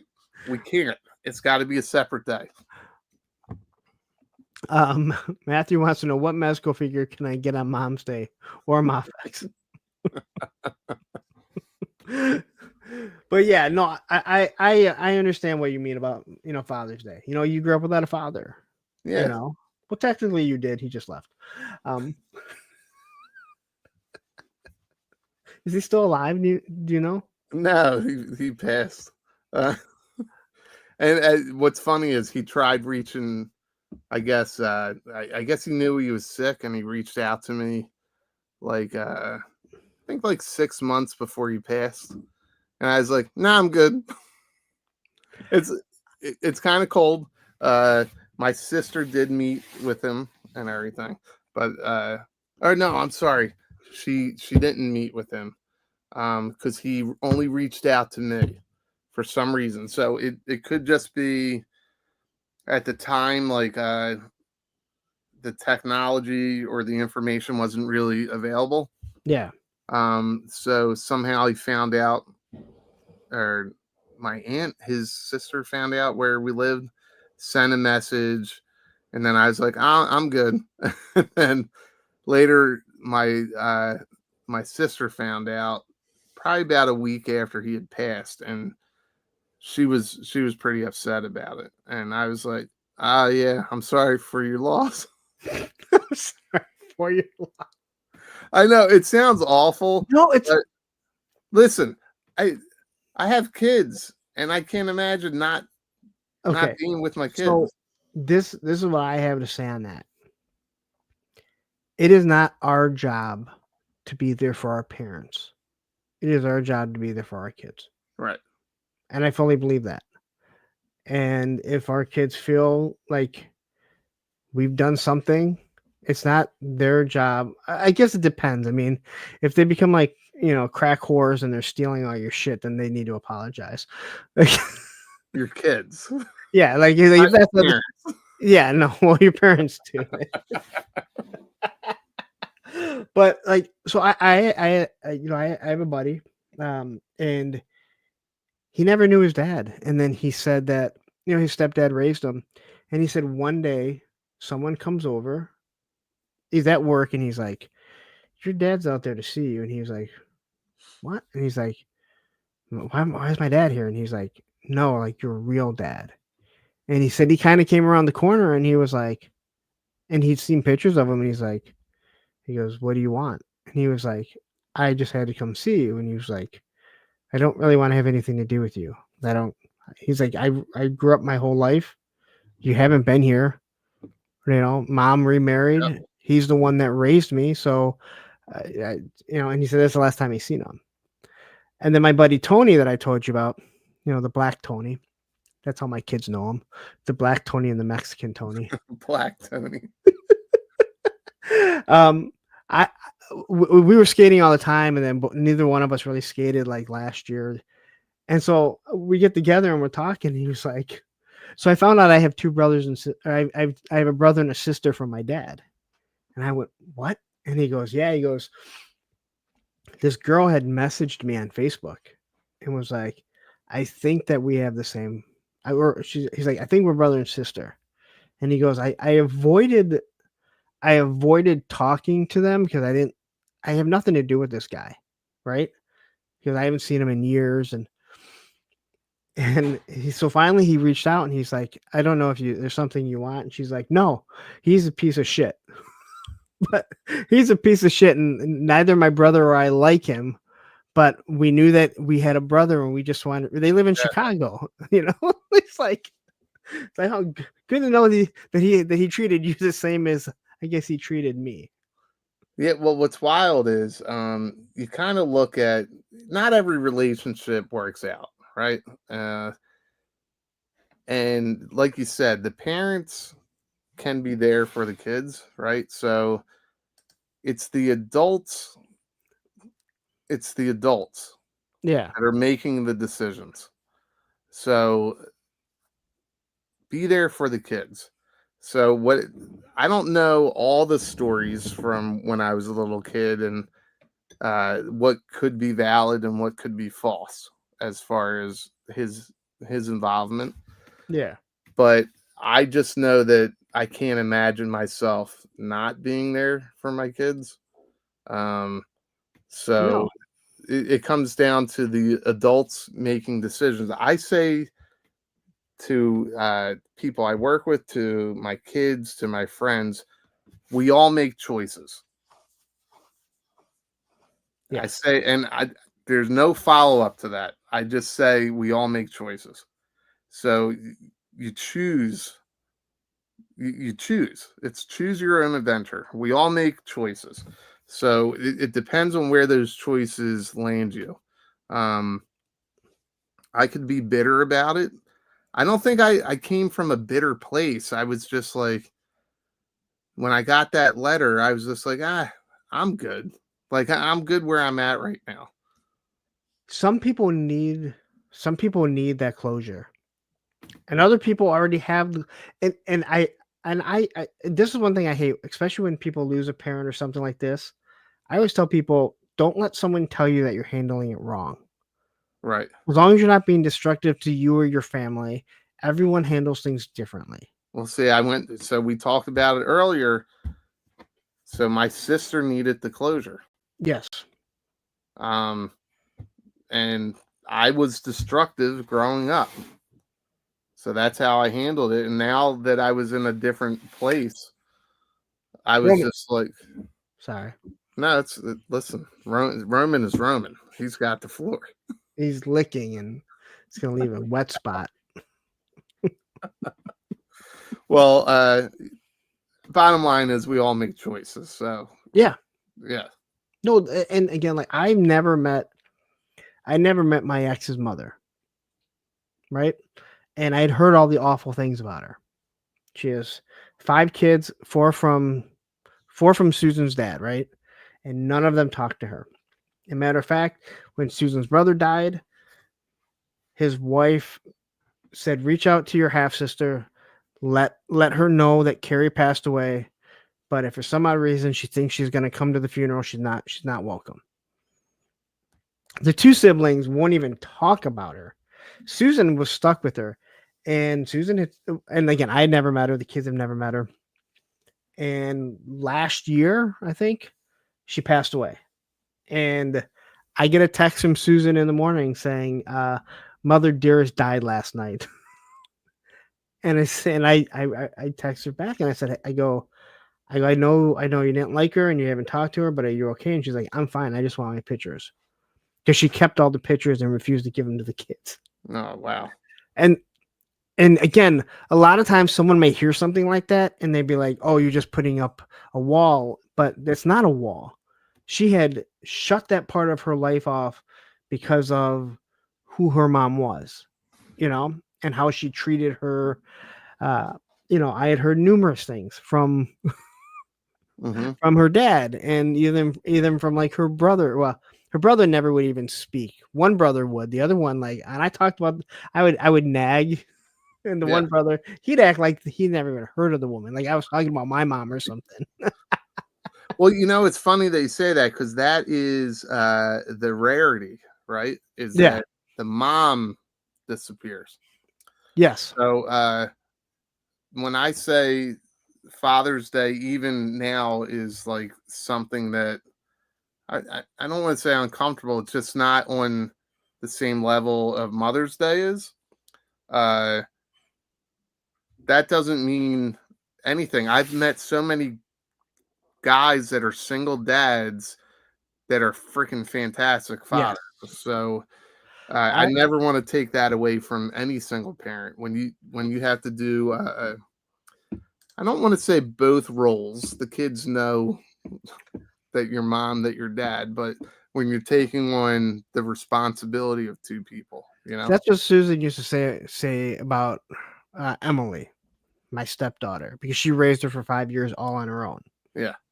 She'd say, "I'm mom and dad," and I guess, but there was a big difference when I came in and she's my daughter. I've raised her since she was 5 years old. So yeah, it is that different, but I fully understand what you're saying. I mean, everyone handles it differently. And the thing that you said, I used to hate when people would say, "Oh, you're a good dad." And I go, "Why am I a good dad?" "Oh, you take care of your kids." That's the fucking basic necessity of life. That doesn't make you a Chris good Rock has a whole skit on that. And I was talking to this girl and she said, "Oh my God, you're such a wonderful dad." And I kind of snapped at her because we're like going, and I said, "I hate when people say that." I go, "Why am I a good dad?" She goes, "Let me finish." And I went, "Okay." She goes, "Every time I talk to you and you bring up your kids, you just have a smile. You don't talk about you. You post on Facebook, it's always pictures of your kids. Every time they're with you, they're smiling. That's why I say you're a good dad." And I went, "Thank you. I'm sorry that I snapped at you." Yeah. But I used to have my cousins and they'd be like, "Oh, you're such a good dad." I'm like, "Why? Just because you pick shitty fathers?" But all those people that go, and I hate this, all those people that go, "Oh, well, you know what? Not, most dads aren't like you." Especially when they split up. I'm like, no. Most dads are. It's just the shitty ones are the ones that everyone hears about. Right. There's a lot of single fathers that are still involved with their kids' lives, and not because they just have to be, because they not even that. Like you said, you're split and you guys had a bad breakup, but you're in a spot now. We do everything together. I still go to her families for like every holiday. Right, and that's also rare. So yeah. Larry, you're a good dad. Yeah, I was so pissed off. I forget I'm on mirror I know. and I have to point the other. But you always start off like this. You're supposed to just start off and show, and then once you know what finger it is. I never know. I'm always on mirror, and right now I'm pointing the right way because I'm Yeah. looking at another screen. I just talked about this too.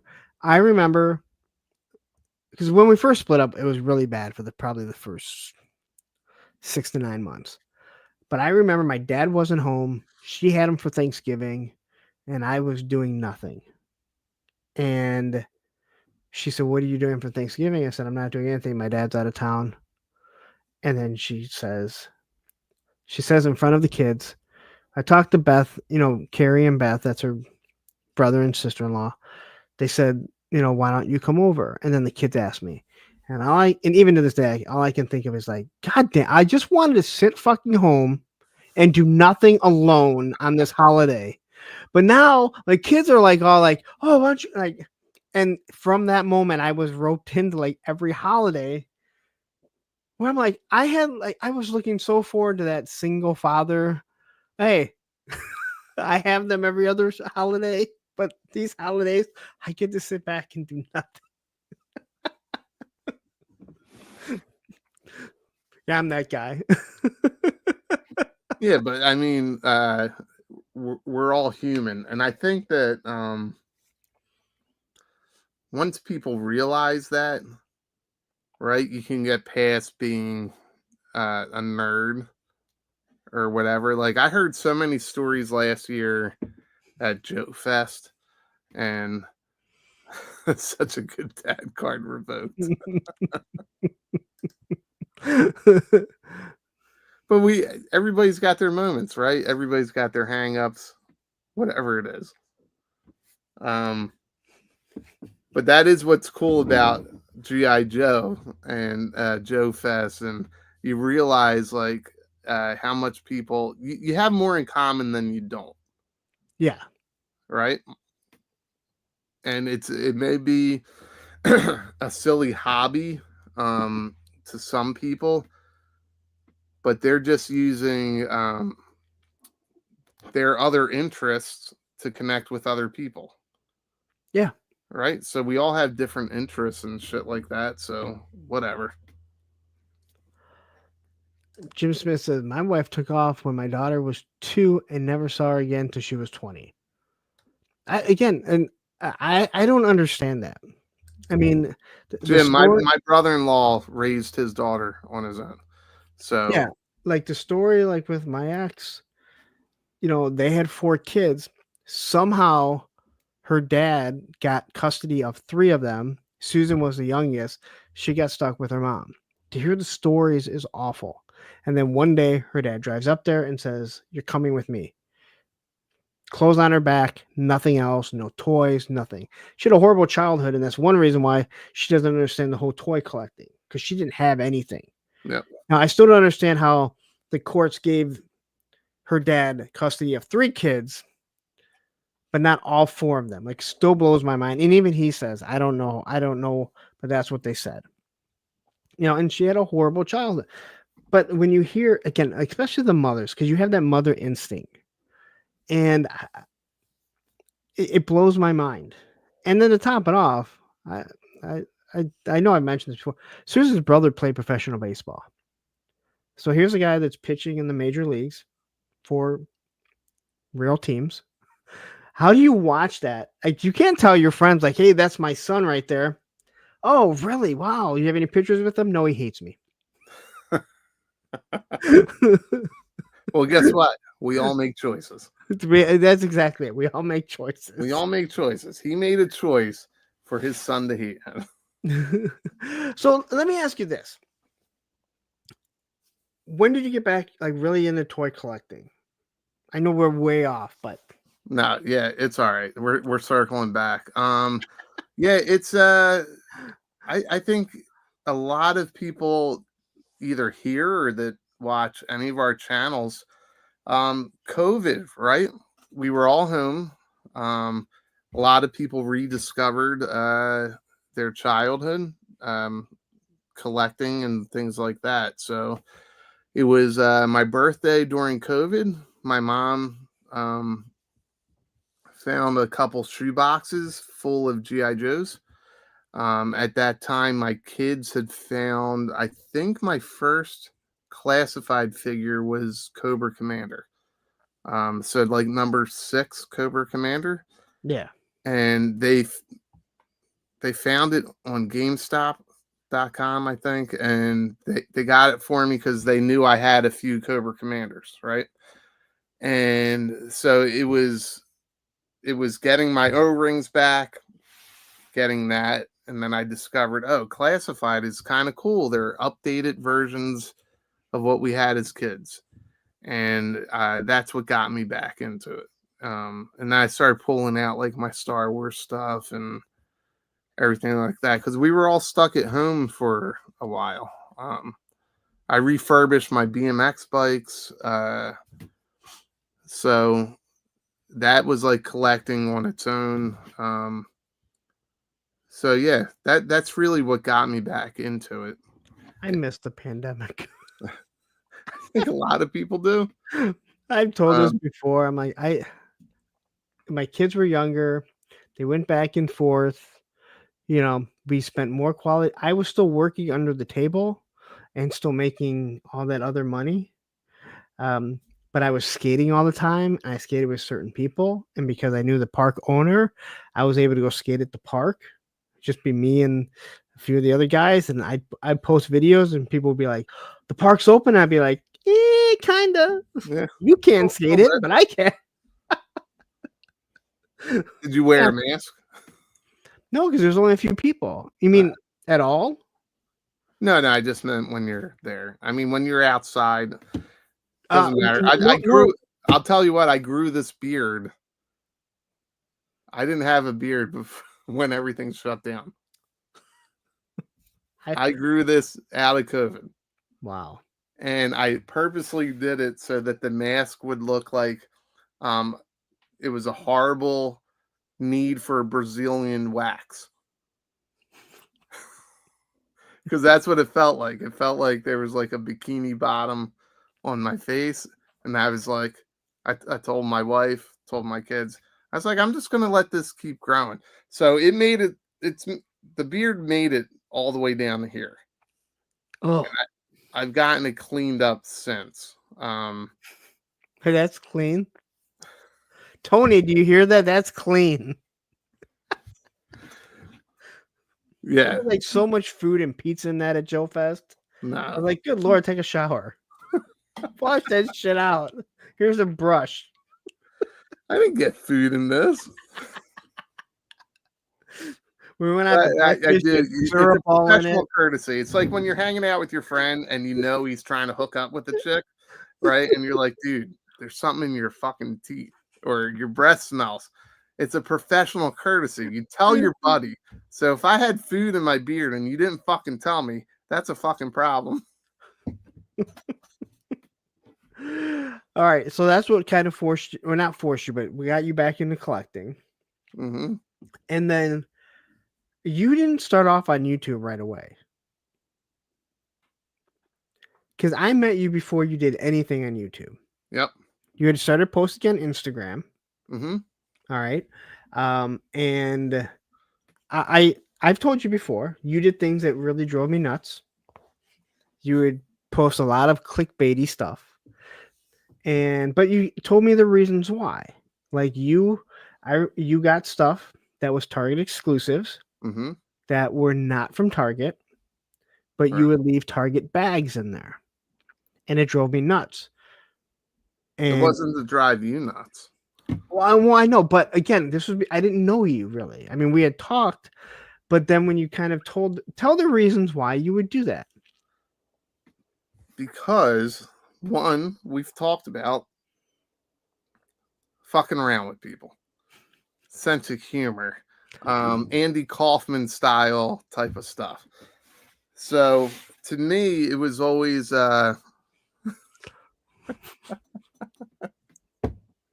that's great, Spec.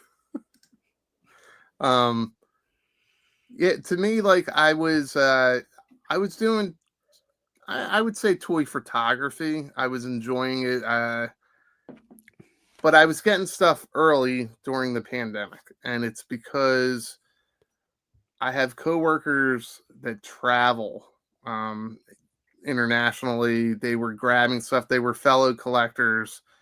They were getting stuff. They were going to other markets and grabbing stuff before it came out here. And they would, they would give it to me. I would use it for toy photography. And the crazy thing about Facebook is, the weird thing about Instagram is, everybody thinks that it's just the US and we're the only market. So when I would have this stuff, it would freak people out. So then some people started using my pictures, using stuff without even contacting me, just a courtesy of, hey, do you mind if I put this in my first in hand video? And use me as clickbait. So once they start taking my stuff, I started manipulating. Like, okay, this is a Target exclusive. Well, it already came out in France. Okay, my coworker was in France last week and grabbed a whole bunch of this stuff. So it wasn't due to the US for another, like, I don't know, month and a half, whatever it was. So I put it down on the table and I purposely put Target bags around it. And I was just testing. I was just testing to see if this person would take the bait. And they did. And I think we all know who at least one And person. I remember saying, and you said, I never said I got it from Target. Yeah, and I never did say that. You didn't. I just put it. But they did. Picture. And I specifically remember them saying, this person got these from Target, which now turns a small community into a complete frenzy. Yeah, because it's nationwide, like it's worldwide. So now everyone in the US is searching these Targets when you know that they're not available.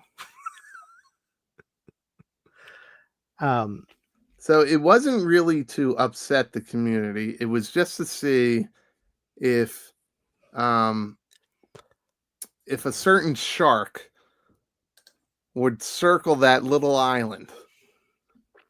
They did. And they both did. And then there was a third person that would take 3 stacks to the max of Kleenex. So I had 3 people that were constantly using my stuff in their videos. And maybe even somebody told me Mr. Allen. That's a guy, right? Are you talking about the guy that sings, wears the weird hat? I think so. That's the only Alan that I know. So I had 3-4 people that kept using my pictures as first in hand stuff that was not in their hands. It wasn't in their hands. They were in my hands, but they never asked me. They never gave me, not that I needed credit, but just a courtesy of, oh, hey, I got this from this guy.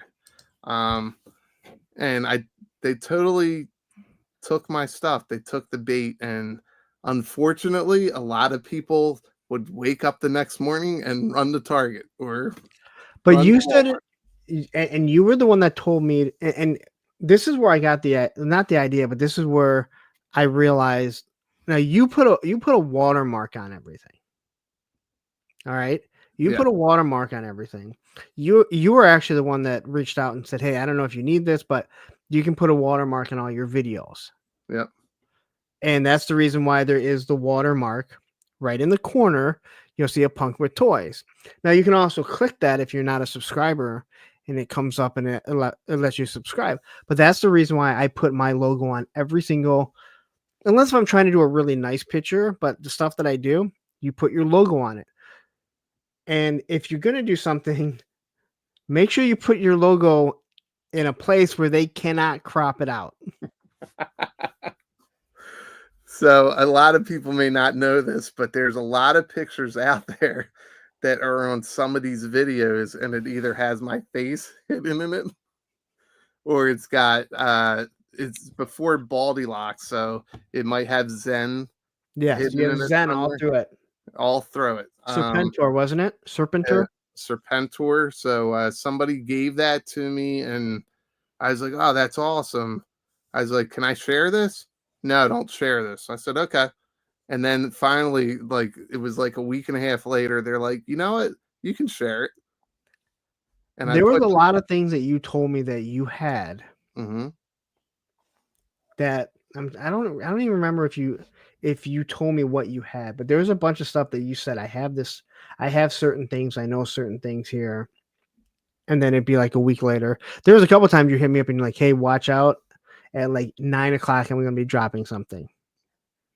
Well, the thing is, if you have somebody that shares information with you, the courtesy thing to ask is, hey, can I share this? Yes. Don't just run with it. That's how you get people to trust you, because if you just run with something, they're never going to share anything with you again. Right. When they know they can trust you, they will tell you when you can share stuff or what you can and can't. And I think you and I are very similar, that we are vaults. People have shared stuff with us. Yeah. And we could go for the clickbait for sure. Right? I mean, how long is it going to last? How long is it going to last? So there was a few things that I sat on. Crystal Ball was one of them. And I think I was sitting on those pictures for about 2 weeks. And then all of a sudden they were all over the place and watermarked names all over the pictures. Right? And from J-Con? I think it was J-Con. But some of us had those pictures before that. And it's whether you release it or not. So yeah. I used to, we would always race to be first, right? You would race to be first. And then at the same time, I'm like, there's a lot of effort in that. I just got this. It's 2:15 a.m. in the morning. Do I really need to make a post? You know, and it depends on the content that you want to push out. Yeah. 1 second here. Here comes the money. Here we go. Money talk. Here comes the money. And Pop Blender with the $5 super chat saying, here's to 2 of my favorite Club Tarkin members. Take that to the bank. Pop is so much fun to hang out with. Pop, I would love to do one of the videos with you. And then we have a fucking Phil Collins. For sure, like being a member for 7 months.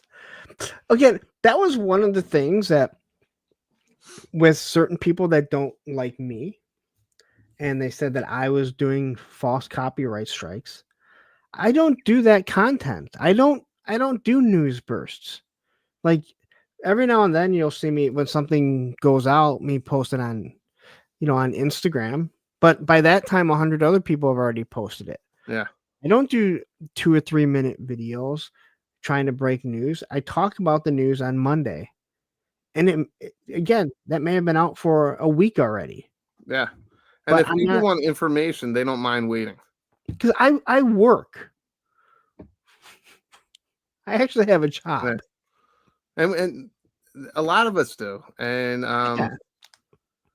that's why a lot of people put stuff in the cart and go to check out, and it's not in their cart anymore. That's one of my favorite lines. Hey, Sherlock, we were talking about you earlier.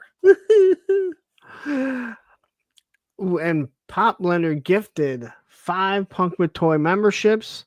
How the hell do you do that? You can't be on a Mac. Really? Yes. Welcome to the creamery. So Shark Guy's got one. I don't know why he's not a member. I thought he was a friend of mine. David Bruce, Eric Living Good, Frankie Rivera, and Stephen Cormorant. I haven't seen a lot of those people in a while, but you know what? You all get a welcome to the creamery. Yeah, does this mess things up if I have to run to the bathroom? Do you have a commercial with Tony's favorite Moss Man? Of course I do. All right, I'll be right back. Oh, hey guys. So Lawrence, he had to step away for a little bit. He's got a case of the grumble duff.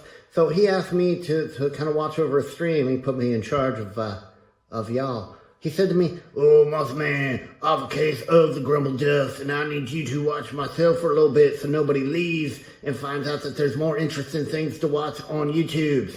And also, I hate Ohio." So I was like, oh, dang, so now I have to come up with a topic for my very own show. And I was like, oh, what about talking about your favorite toy stores? So my favorite toy store is HelloDopeToys.com. So they used to have this really bad website. It used to look real scammy. Like if I gave them money, they were going to go spend it on like blow and hookers. But now their website is really nice. And like I can just go in and do like 1-2 click. And then my order's placed. And they ship super fast, guys. They ship everything in 1 business day.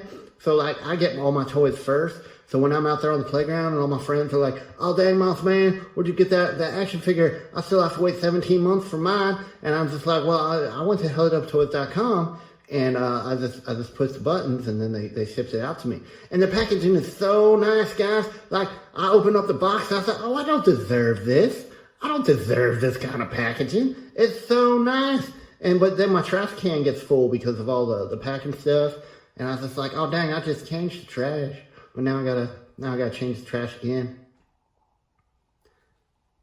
Oh, you're right, Matthew Matson. You can use the code APWT at HelloDopeToys.com and save 10% on your order. So how that works is, so you're gonna save 10%, and then a Punk with Toys, he has to pay that 10% that y'all saved. So if you don't like Lawrence, you can just go to HelloDopeToys.com and just buy a bunch of stuff and rack up his bill. So then like at the end of the month, they're like, Hello Dope Toys is like, oh, Lawrence, you owe us $1 million because of all the 10% codes that everybody used. And yeah, that's how that works. Okay, guys, so it looks like it's time for me to go now. So make sure you go to HelloDopeToys.com and like and subscribe. And then in the comments, put what your favorite toy store is. But if it's not HelloDopeToys.com, I'm probably just going to delete it, okay? So, all right, guys, bye! This is a long-ass piss for Baldi. Okay, so I might actually be wrong. You might be able to do it on a Mac, but for some odd reason you cannot become a channel member. You can't become a channel member on an iPhone. You actually have to go to the link. I don't know why the iPhone hasn't allowed you, why Apple hasn't set that up, but for some odd reason they're supposed to be rolling it out, but that was like a year ago they were supposed to be rolling stuff out. So if you're on an iPhone or an iPad, you can't just become a channel member. It makes no sense because YouTube loves to take your money. So what I miss? Just Moss Man and Tony whining and crying about how he hates Moss Man. How can he hate Moss Man? I don't know. I don't know. He was, Tony. He's a whining bitch. So enjoyable. He is. And so is Moss Man. I do need another commercial soon. I keep asking Ted, but I know he's working a lot. So, oh no. Come on. No one says oh no. Like no one says oh no anymore. All right. Actually, Tony and I did a video in when we were at Joe Fest, and he did Moss Man's voice in the video. Yep. Yeah, I think Tony. I think he wants to act like he's different by telling people he hates Moss Man. Tony's probably one of the biggest fans. Oh, Ed says Tony's a chump ass bitch. How can you not like Moss Man? And Dopey. You've seen Dopey, right? Yes. Yeah. And Dopey. Dopey hasn't had any lines other than that, I don't believe. And Ed made that for them. Ed made really? He flocked it. He made a Dopey for Hella Dope Toys, and they put it in that one commercial for the Streamathon. So that's cool. So back to the YouTube. YouTube. YouTube. Yeah. So you got back into collecting. you were doing the Instagram, but then you started doing a little bit on YouTube, and you quickly got up to 1,000 subscribers by buying them. That's all. That's the only way to do it. So Is, I would put like lunch money aside that my mom gave me. I would buy a sub here and there. I would give away stuff to get subs. Does that work? It does work. Well, if it worked, I'd be far beyond where I'm at now. Become the giveaway channel. Yeah. So I know you. So you got into YouTube. You did some videos. You never really got too much into it because you would do it and then you'd be like, I'm busy, and that's fine. I mean, yeah. How did you end up on a toy kind of mood? So the same way we did Circle of Jerks, it started as kind of a joke. So I think at one point Travis reached out to me and you, I think, and we did that New Year's. Wasn't it like a New Year's Eve or somewhere around New Year's? We did like a panel. I try and block out when Travis contacts me. But we sat. Love you, Travis. Yeah, and we were just like we were just guests and having fun, and then I had a rapport with Travis and some of the guys, and it was something to do with they had some stuff going on behind the scenes, and one of the guys was not available to do one of the shows, and it fell around April Fool's Day. So they asked if I could sit in almost as like a joke, like, what the hell is Baldi doing here? And I'm pretty sure it was that first episode. It just went really well. I didn't know what I was doing. I still don't know how to control all the screens. And KJ was there, Black Angus, and he's just like, hey man, why don't you just like jump in the rotation? And I jumped in, and we've had a lot of fun, but it did start as a joke. It was Travis doing something where he wanted me to help out one of the other members, but at the same time he saw the humor in it. So he was like, all right, let's kind of play a joke on a toy kind of mood, the channel itself. And we went from there. And I'd like to say that working together with that crew kind of helped push that channel a little bit further. I would agree with that. I think that the personalities start to mesh together, and it started to pick up a little bit of steam. And then I always wanted to learn about live streaming. So even though I have learned jack shit, I have learned a little bit more about live streaming. And it was a joke against Travis that we started Circle of Jerks. There was a couple of things that led that to. I mean, the first was you wanted to play the joke, and you had this whole joke set up about Travis is going to ask you to come on this Tuesday when the Joe stream was supposed to be on. Yes. And I was like, well, I can't anyway because I gotta go pick up my daughter and her mom from the airport anyway. Yeah. Like, that was a true story. And you're like, what if we could do it earlier? I was like, I can do it earlier because I don't have to. First, we joked about it, and you wanted to start it at 6:14. There was no real intention. You wanted to start at 6:14. This is Baldi laughing. It's 6:14. It's hilarious. I was like, let's come up with something random, like 6:14. Everything is so scheduled on YouTube with streams and everything. I was like, let's just come up with a stupid time, 6:14. And let's back it up just a little bit. I've always wanted to do something with you, and I've always wanted to do something with Terry, because you guys were already in the YouTube sphere, right? And you guys gave me so much like background knowledge. Hey, try this, turn this on, be yourself, do this. And you guys gave me so much information that I was able to use. And I always wanted to do something with you guys. But then when this opportunity came up, just to F around with somebody. And then I think it was you. It might have been you. It might have been Terry. I think it was you. Where you were like, I'm actually not doing anything at that point. I'm free.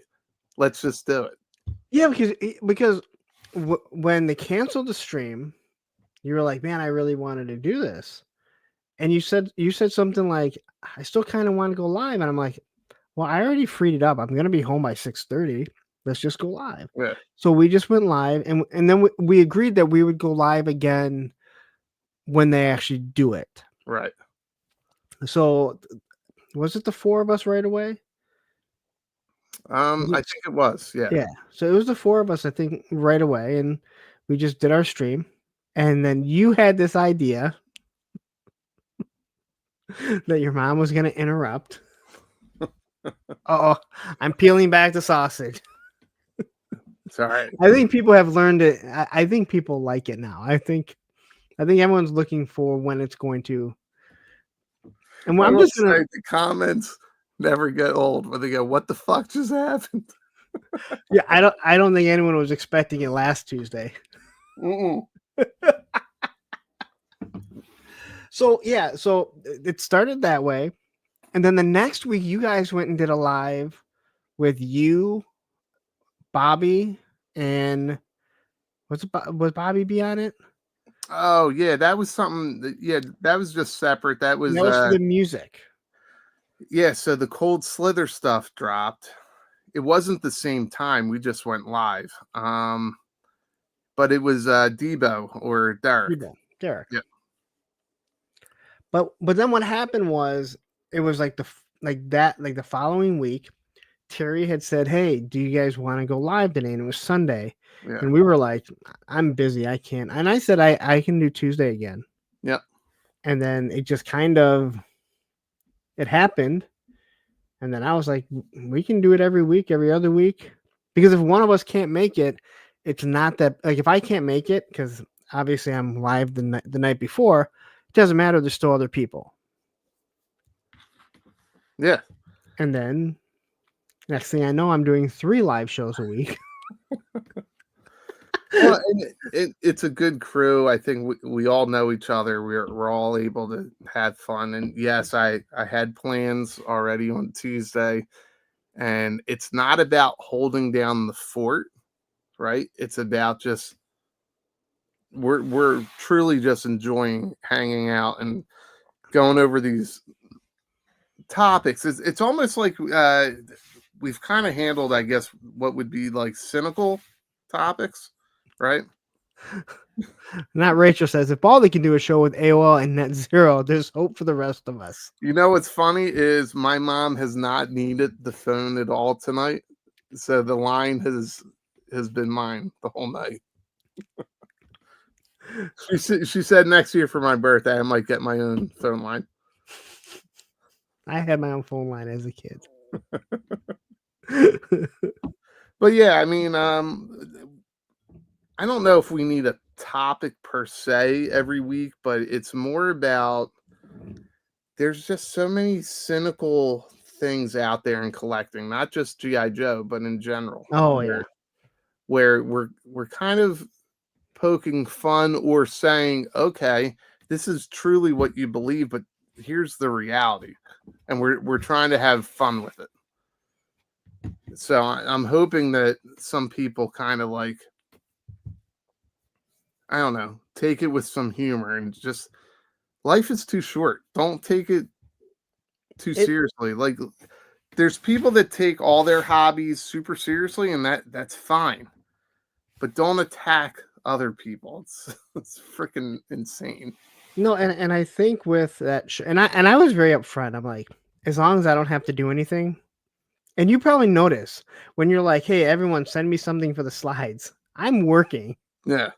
If you want, hey, I have a whole fucking bunch of slides from the night before. I can send you shit, right? Yeah. I can just add it if need be.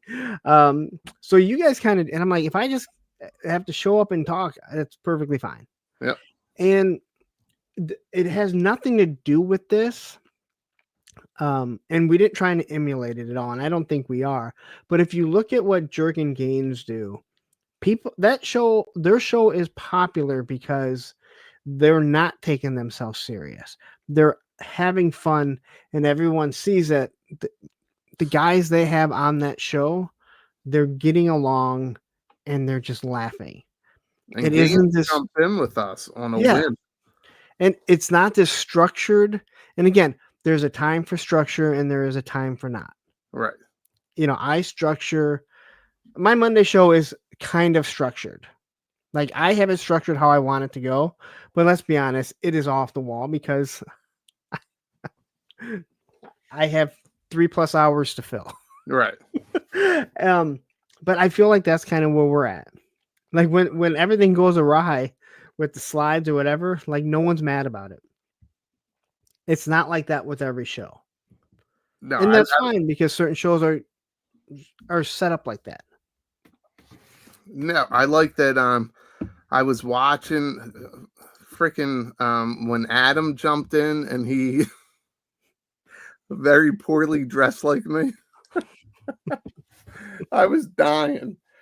I'm like, I was at the Phillies game and I'm like, I don't think I'll be able to get a signal here, but I'm just gonna put it on quiet and just see what happened. I just had it playing on my lap and I looked down and Adam comes in. What was it? Ren Show and Tell. Something, yeah. I was like, what the hell is happening? And I was like, all right, I have to look where there's a good opportunity for me to get up and call in. And I couldn't hear you guys at all because that stadium is. And I didn't tell them. Like they didn't know that he was showing up. Yeah. No, that was perfect. So I actually left out because I did show Terry the slides, but I left a white gap before the Adam stuff. So if I went too far, I wouldn't accidentally be like, oh shit, there's, you know. Now, you guys just had fun with it because like you said, there's no true format. Every now and then you need to have a little bit of format. You have stuff, you have things you want to hit. There are things that we want to talk about.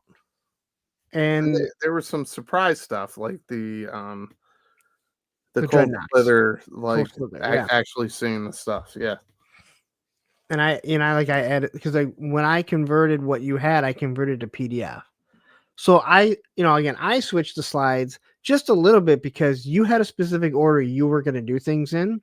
But since you're not there, you didn't give me an outline, which I'm glad because I don't think I need to have someone giving me an outline. I thought about giving you an outline and I was like, wait a second, that's not this show.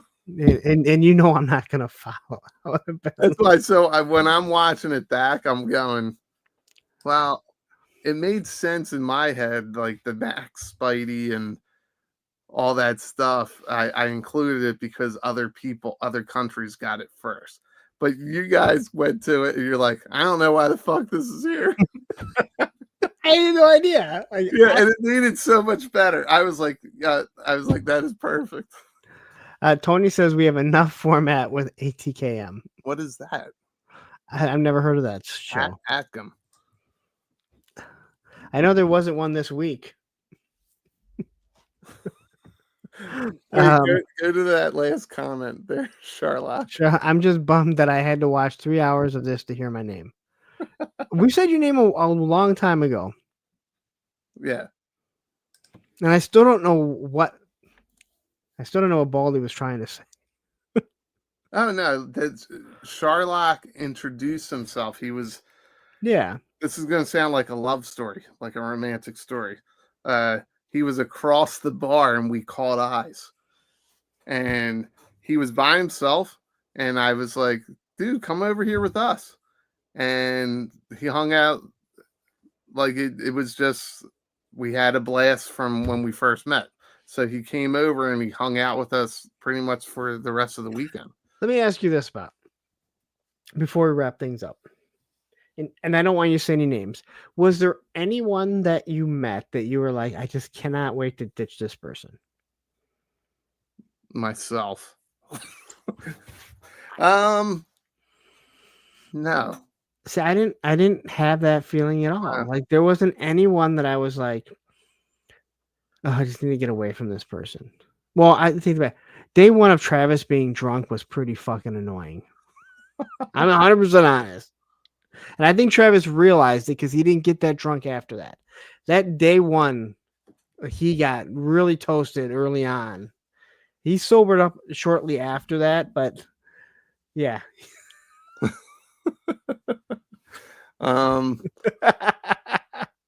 No, I don't think we really had that experience. The first day was, you were trying to get your footing a little bit to see like what other people wanted to do. Now, I think I kind of after that first day, I kind of laid back a little bit because I'm the type of guy that normally I would say, all right, let's do the hotel bar for a little bit, go see the city, and then come back because we know there's going to be a party here at the hotel bar, right? But we didn't do that because that wasn't the vibe. And then we also found out on Sunday a lot of things closed early anyway. That's an understatement. That's a total understatement. But we I quickly adjusted, and that's just how I am on vacation, on the guys' trips, whatever it is. Listen, if it's not going in this direction that we want it to go, let's figure it out and have fun. And that's what we did. And we had a great freaking time. But see, that's what I think made Joe Fest so good. That if you haven't gone, you're thinking, well, what are we going to do after the convention? We're going to go into town. Who has a car?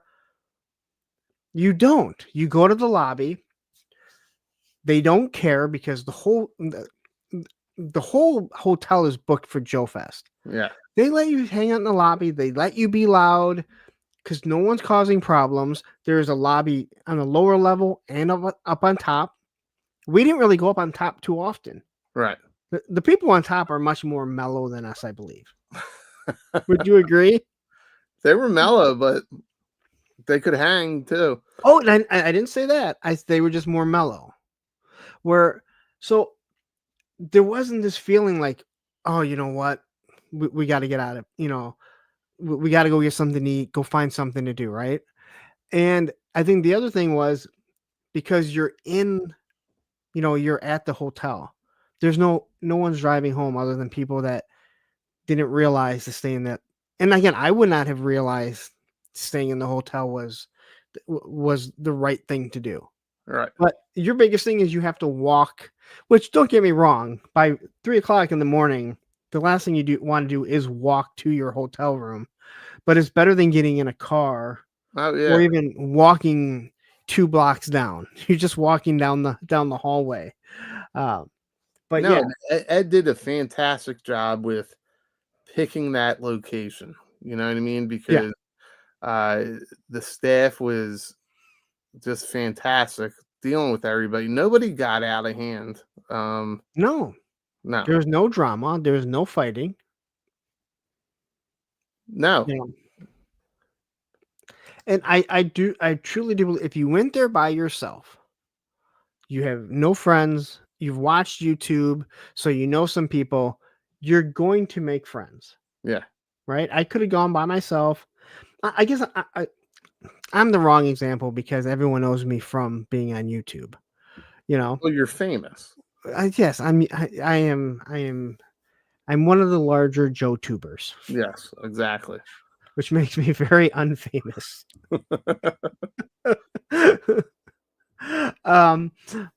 But it's one of those things where, if you didn't really know anyone, but you knew some people from watching YouTube, as long as you're not a dick and you just start conversating with people, you're going to start hanging out and find like-minded people. Yeah. And just think it made it so much fun. And that's good advice just in everyday life. Well, yeah. Like Yeah. I could care less about what you do personally, as long As long as you're not hurting people or yeah, doing if stuff you're that not a can be dick, wrong. if you're not an asshole to me, listen, we can hang out and have a conversation. Ed says, time to break the hip waters. A lot of shit being said now. Lots of shit. But no, I think. Ed was great too, man. Oh yeah, yes he was, and I He's just a good realized host. what. He's a good host. Oh yeah, Ed does a great job. His partner, Travis. It's something with the name Travis. I don't know. Sherlock says Ed's an asshole.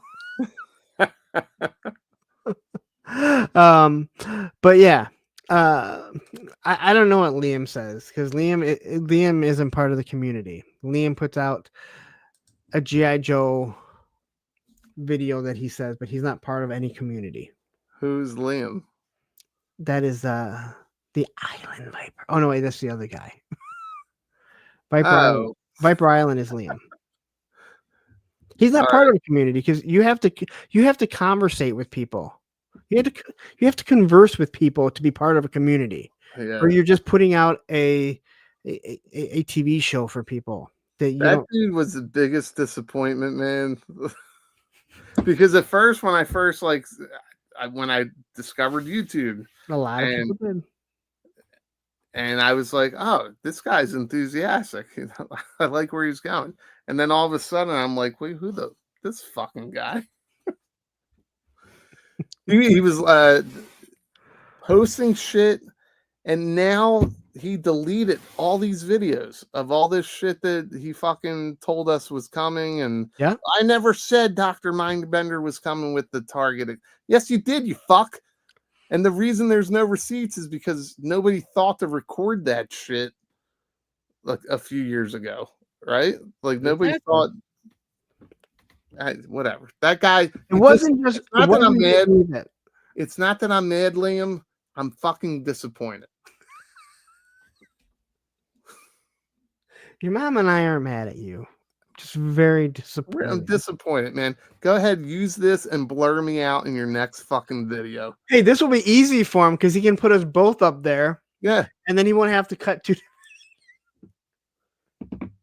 Listen, there's nothing like saying, like telling people no one is living in my head. And then you spend a week or two producing a video going back and finding what people said about you.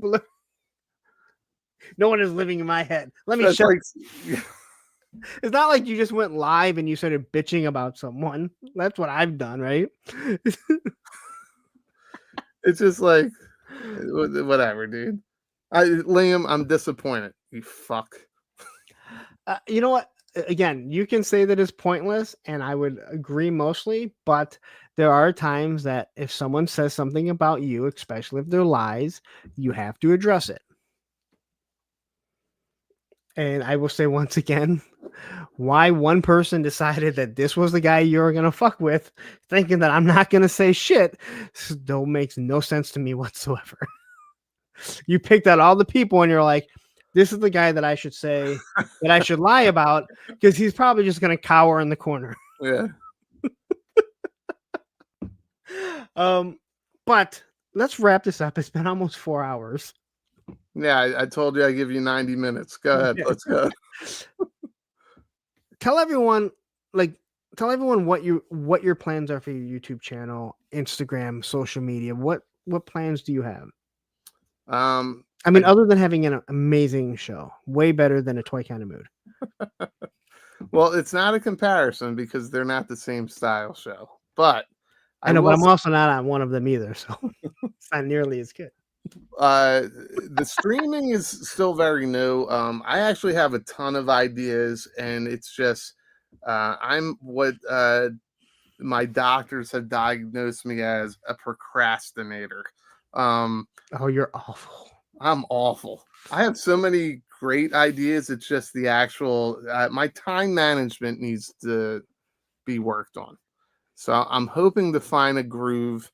Do you know my last video was that Skyscraper video back in November? Yes. I have so many great, what I feel are great ideas, and maybe I'll get back to it. But yeah, it's just time management. My family and friends come first. And even when it comes to YouTube lately, I would say that my friends that I stream with come first. So like that takes time. So when you're doing a 90-minute block that turns into almost 4 hours, when you're doing just different things, that takes time. So I'd rather hang out and be live and have some fun. But like a 10-minute video can take 8 hours to produce. Mm-hmm. And a lot of people don't. Not the way I do them, but Yeah. Well, I thought about stripping it down. And just freaking attacking it, right? I don't know if people would like that or not. Like coming from me. Yeah, it all depends on it all. Like I don't think that if I started doing heavily produced videos, people would enjoy them from me, because my reviews are done in a style that some people like and some people don't. You know. Well, look, Matthew says that lives are great and videos suck. I mean, I don't fully agree with that. So the thing I would take away from that, Matthew, is that you're very good at. Why is there a thumbs up there? Do I have something turned on? Because you're on a Mac, so you can do different things. Like you can do the heart, It didn't work. Wait, I just learned that's a thing. We learned it because Matthew did it, and I couldn't figure out how the thumbs up, and come to find out that, because I'm like, we were doing a show, and I was like, I got to figure this out. What I was getting at with Matthew is that you see him, he engages in chats, right? Yeah. So for him, he's going to say that the lives are more meaningful to him, right? Because there's interaction, there's engagement. No, what he's saying here is true. Videos boost the channel. Loves, which he meant lives. No, he meant this. It's not telling. Oh, there it goes. No, live streams are what grow the community, your community. But produce videos, however, that's what people will hit like to. No one will like and subscribe on lives. I don't know why. They just won't. It's very frustrating. I do have some ideas. I just have to learn how to time, like I said, my time management, or maybe I use some type of AI to help me edit the video. I don't know. I don't like AI, so none of us do. Yeah, I'm not a fan, and maybe I'm an old guy for saying that. But well, I mean, AI. There's some tools there that could definitely be useful. But yeah, it's just like if I can get a little bit better at that stuff and pump it out a little bit more. Yeah. I do have I have a notebook with a list, and at the top of the list, it's still the great idea I have for my unboxing of Shipwreck. And Shipwreck is how many? 2 years old at this point? It's pretty old. I think I got it for my dad's birthday or Father's Day, like a year or two ago. Yeah. So it depends. I hope to get back to like an actual video. I did commit to something that will drop on May 12th. So that might get me back into rolling into it a little bit more. That's May the Power of the Force, right? Something like that. Yep. It's got something to do with Star Wars. I have a Star Wars video coming. and I like your approach on this. All right. You're not Well, doing any figure or any vehicle. No, I think it'll be fun. Which I had so the whole May the Power of the Force. I had a Cobweb. I think he's like, oh, it was Cobweb and Gaines, and they're both asking, and every figure they ask, every character they ask, I'm like, someone's already doing that. Like, I'm guessing. I'm like, listen, nobody has picked adult Anakin, Obi-Wan Kenobi, Mace Windu, Jango Fett, the Emperor. Really? Everybody's trying to be creative. They probably think those characters. And there's a couple multiples that are on my bad of like really obscure characters that it's my bad for not really realizing. But yeah, some of these main characters like no one is doing. Well, look, Tristan, thank you, Tristan. Listen, I've seen a ton of these comments tonight, and I appreciate so many different ones, from the serious stuff to the silly stuff. But Tristan said that he would still watch my shipwreck video. And again, that's what we always say. People watch when they like you, they watch for what you're going to say. Well, because I feel like I've told someone that 100 fucking times. There's a few people. You've been a mentor to me. I'm pointing this way, and then I have to realize that I'm mirrored. So I don't even look at how I'm talking to people. I'm always looking at you, so I don't see where my eyes are going. Well, I guess I'm supposed to look this way if I want to look at you, but you're really on my left. Yeah, but this is the side when I'm looking at it here. This is the side that I was on the panel next.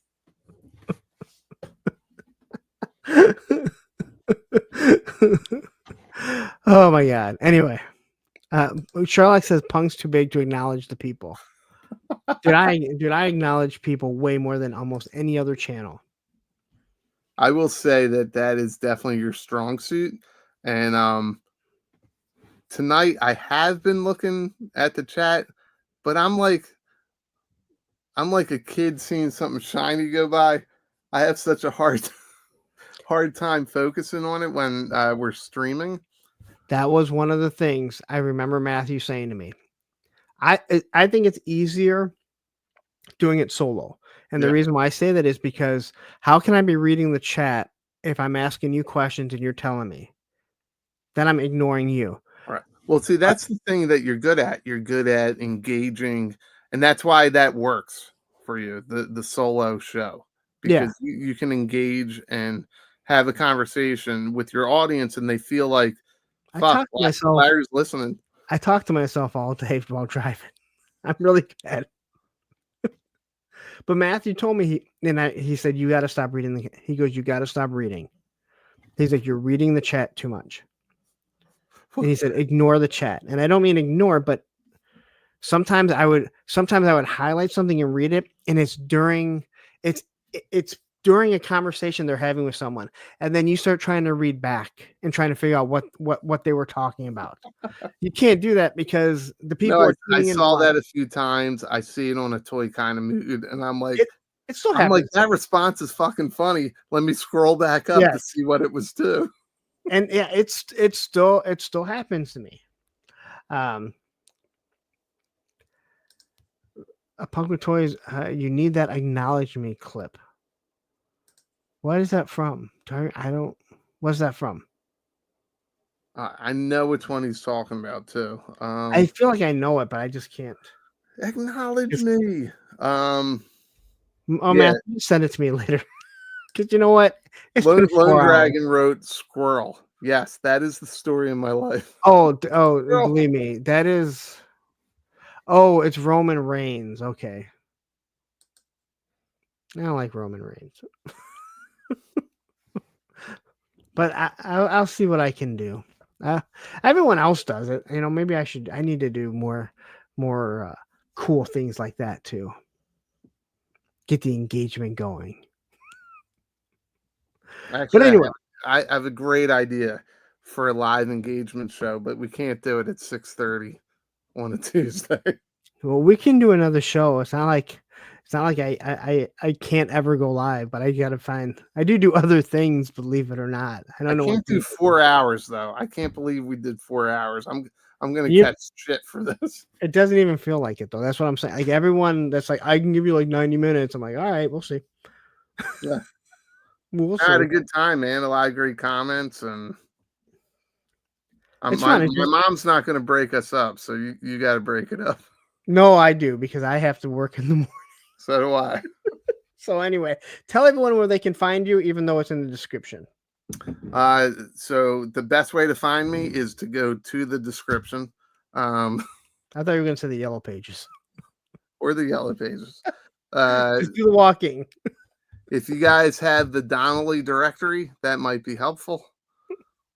Yeah. So Instagram. Isn't And it 555-1212 for information? 1-800-COLLECT. Don't call me collect. I'm not. BaldyLockz reviews on both Instagram and on YouTube, not on Facebook because I can't figure it out. I have a BaldyLockz page on Facebook, and I think Instagram posts to it, but I don't know how to switch back and forth. Ask Tony. He knows how to. Yeah, but you ever ask Tony a question? It's like talking to the Riddler. I talk to Tony too much. It can be some of the worst conversations ever. No, there's some Unless you talk about missing teeth, then he remembers that. missing teeth. Oh. I didn't know what that meant before, and then I met that. Well, I had a conversation with that dude, and I was like, "This guy's fucking wild." Receipts. We need receipts. Not on that one. All right. So anyway, there's Tony right there. Where's Tony? There he is. Yeah. right. I will load up MySpace as well. All right. Well, I'm gonna get out of here. Go follow BaldyLockz if you haven't already. I won't be back on live till Monday. I can't promise that. Yeah, I don't think you believe yourself. I've been pretty good. I got to record stuff tomorrow. I got to record on Friday, and fuck all you on Sunday because I don't want to watch anything. Dude, I'm doing Derby Day. You don't do Derby Day? Anything for Derby Day? When was Derby Day? On Saturday. Maybe I'll go live. Maybe I'll go live. No. We've got adult big wheels, and we're doing a race. You should live We stream. should go live with that. That's a bunch of degenerates. That sounds like if you guys want to see that. I don't think YouTube's ready for that. Did you see the dude fall from the Pirates game? I did not, and I don't think I need to see that. You don't need to see it, but that's the kind of people I'm hanging out with on Saturday. Then wear a helmet. I probably wear a helmet. Make sure you get your ProTech helmet. All right, guys. Baldi, Zen, thank you. If I don't talk to you tomorrow, I will see you on Tuesday. Yeah, we're going to talk before that, but all right. Yeah, I know. All right, take care. All right.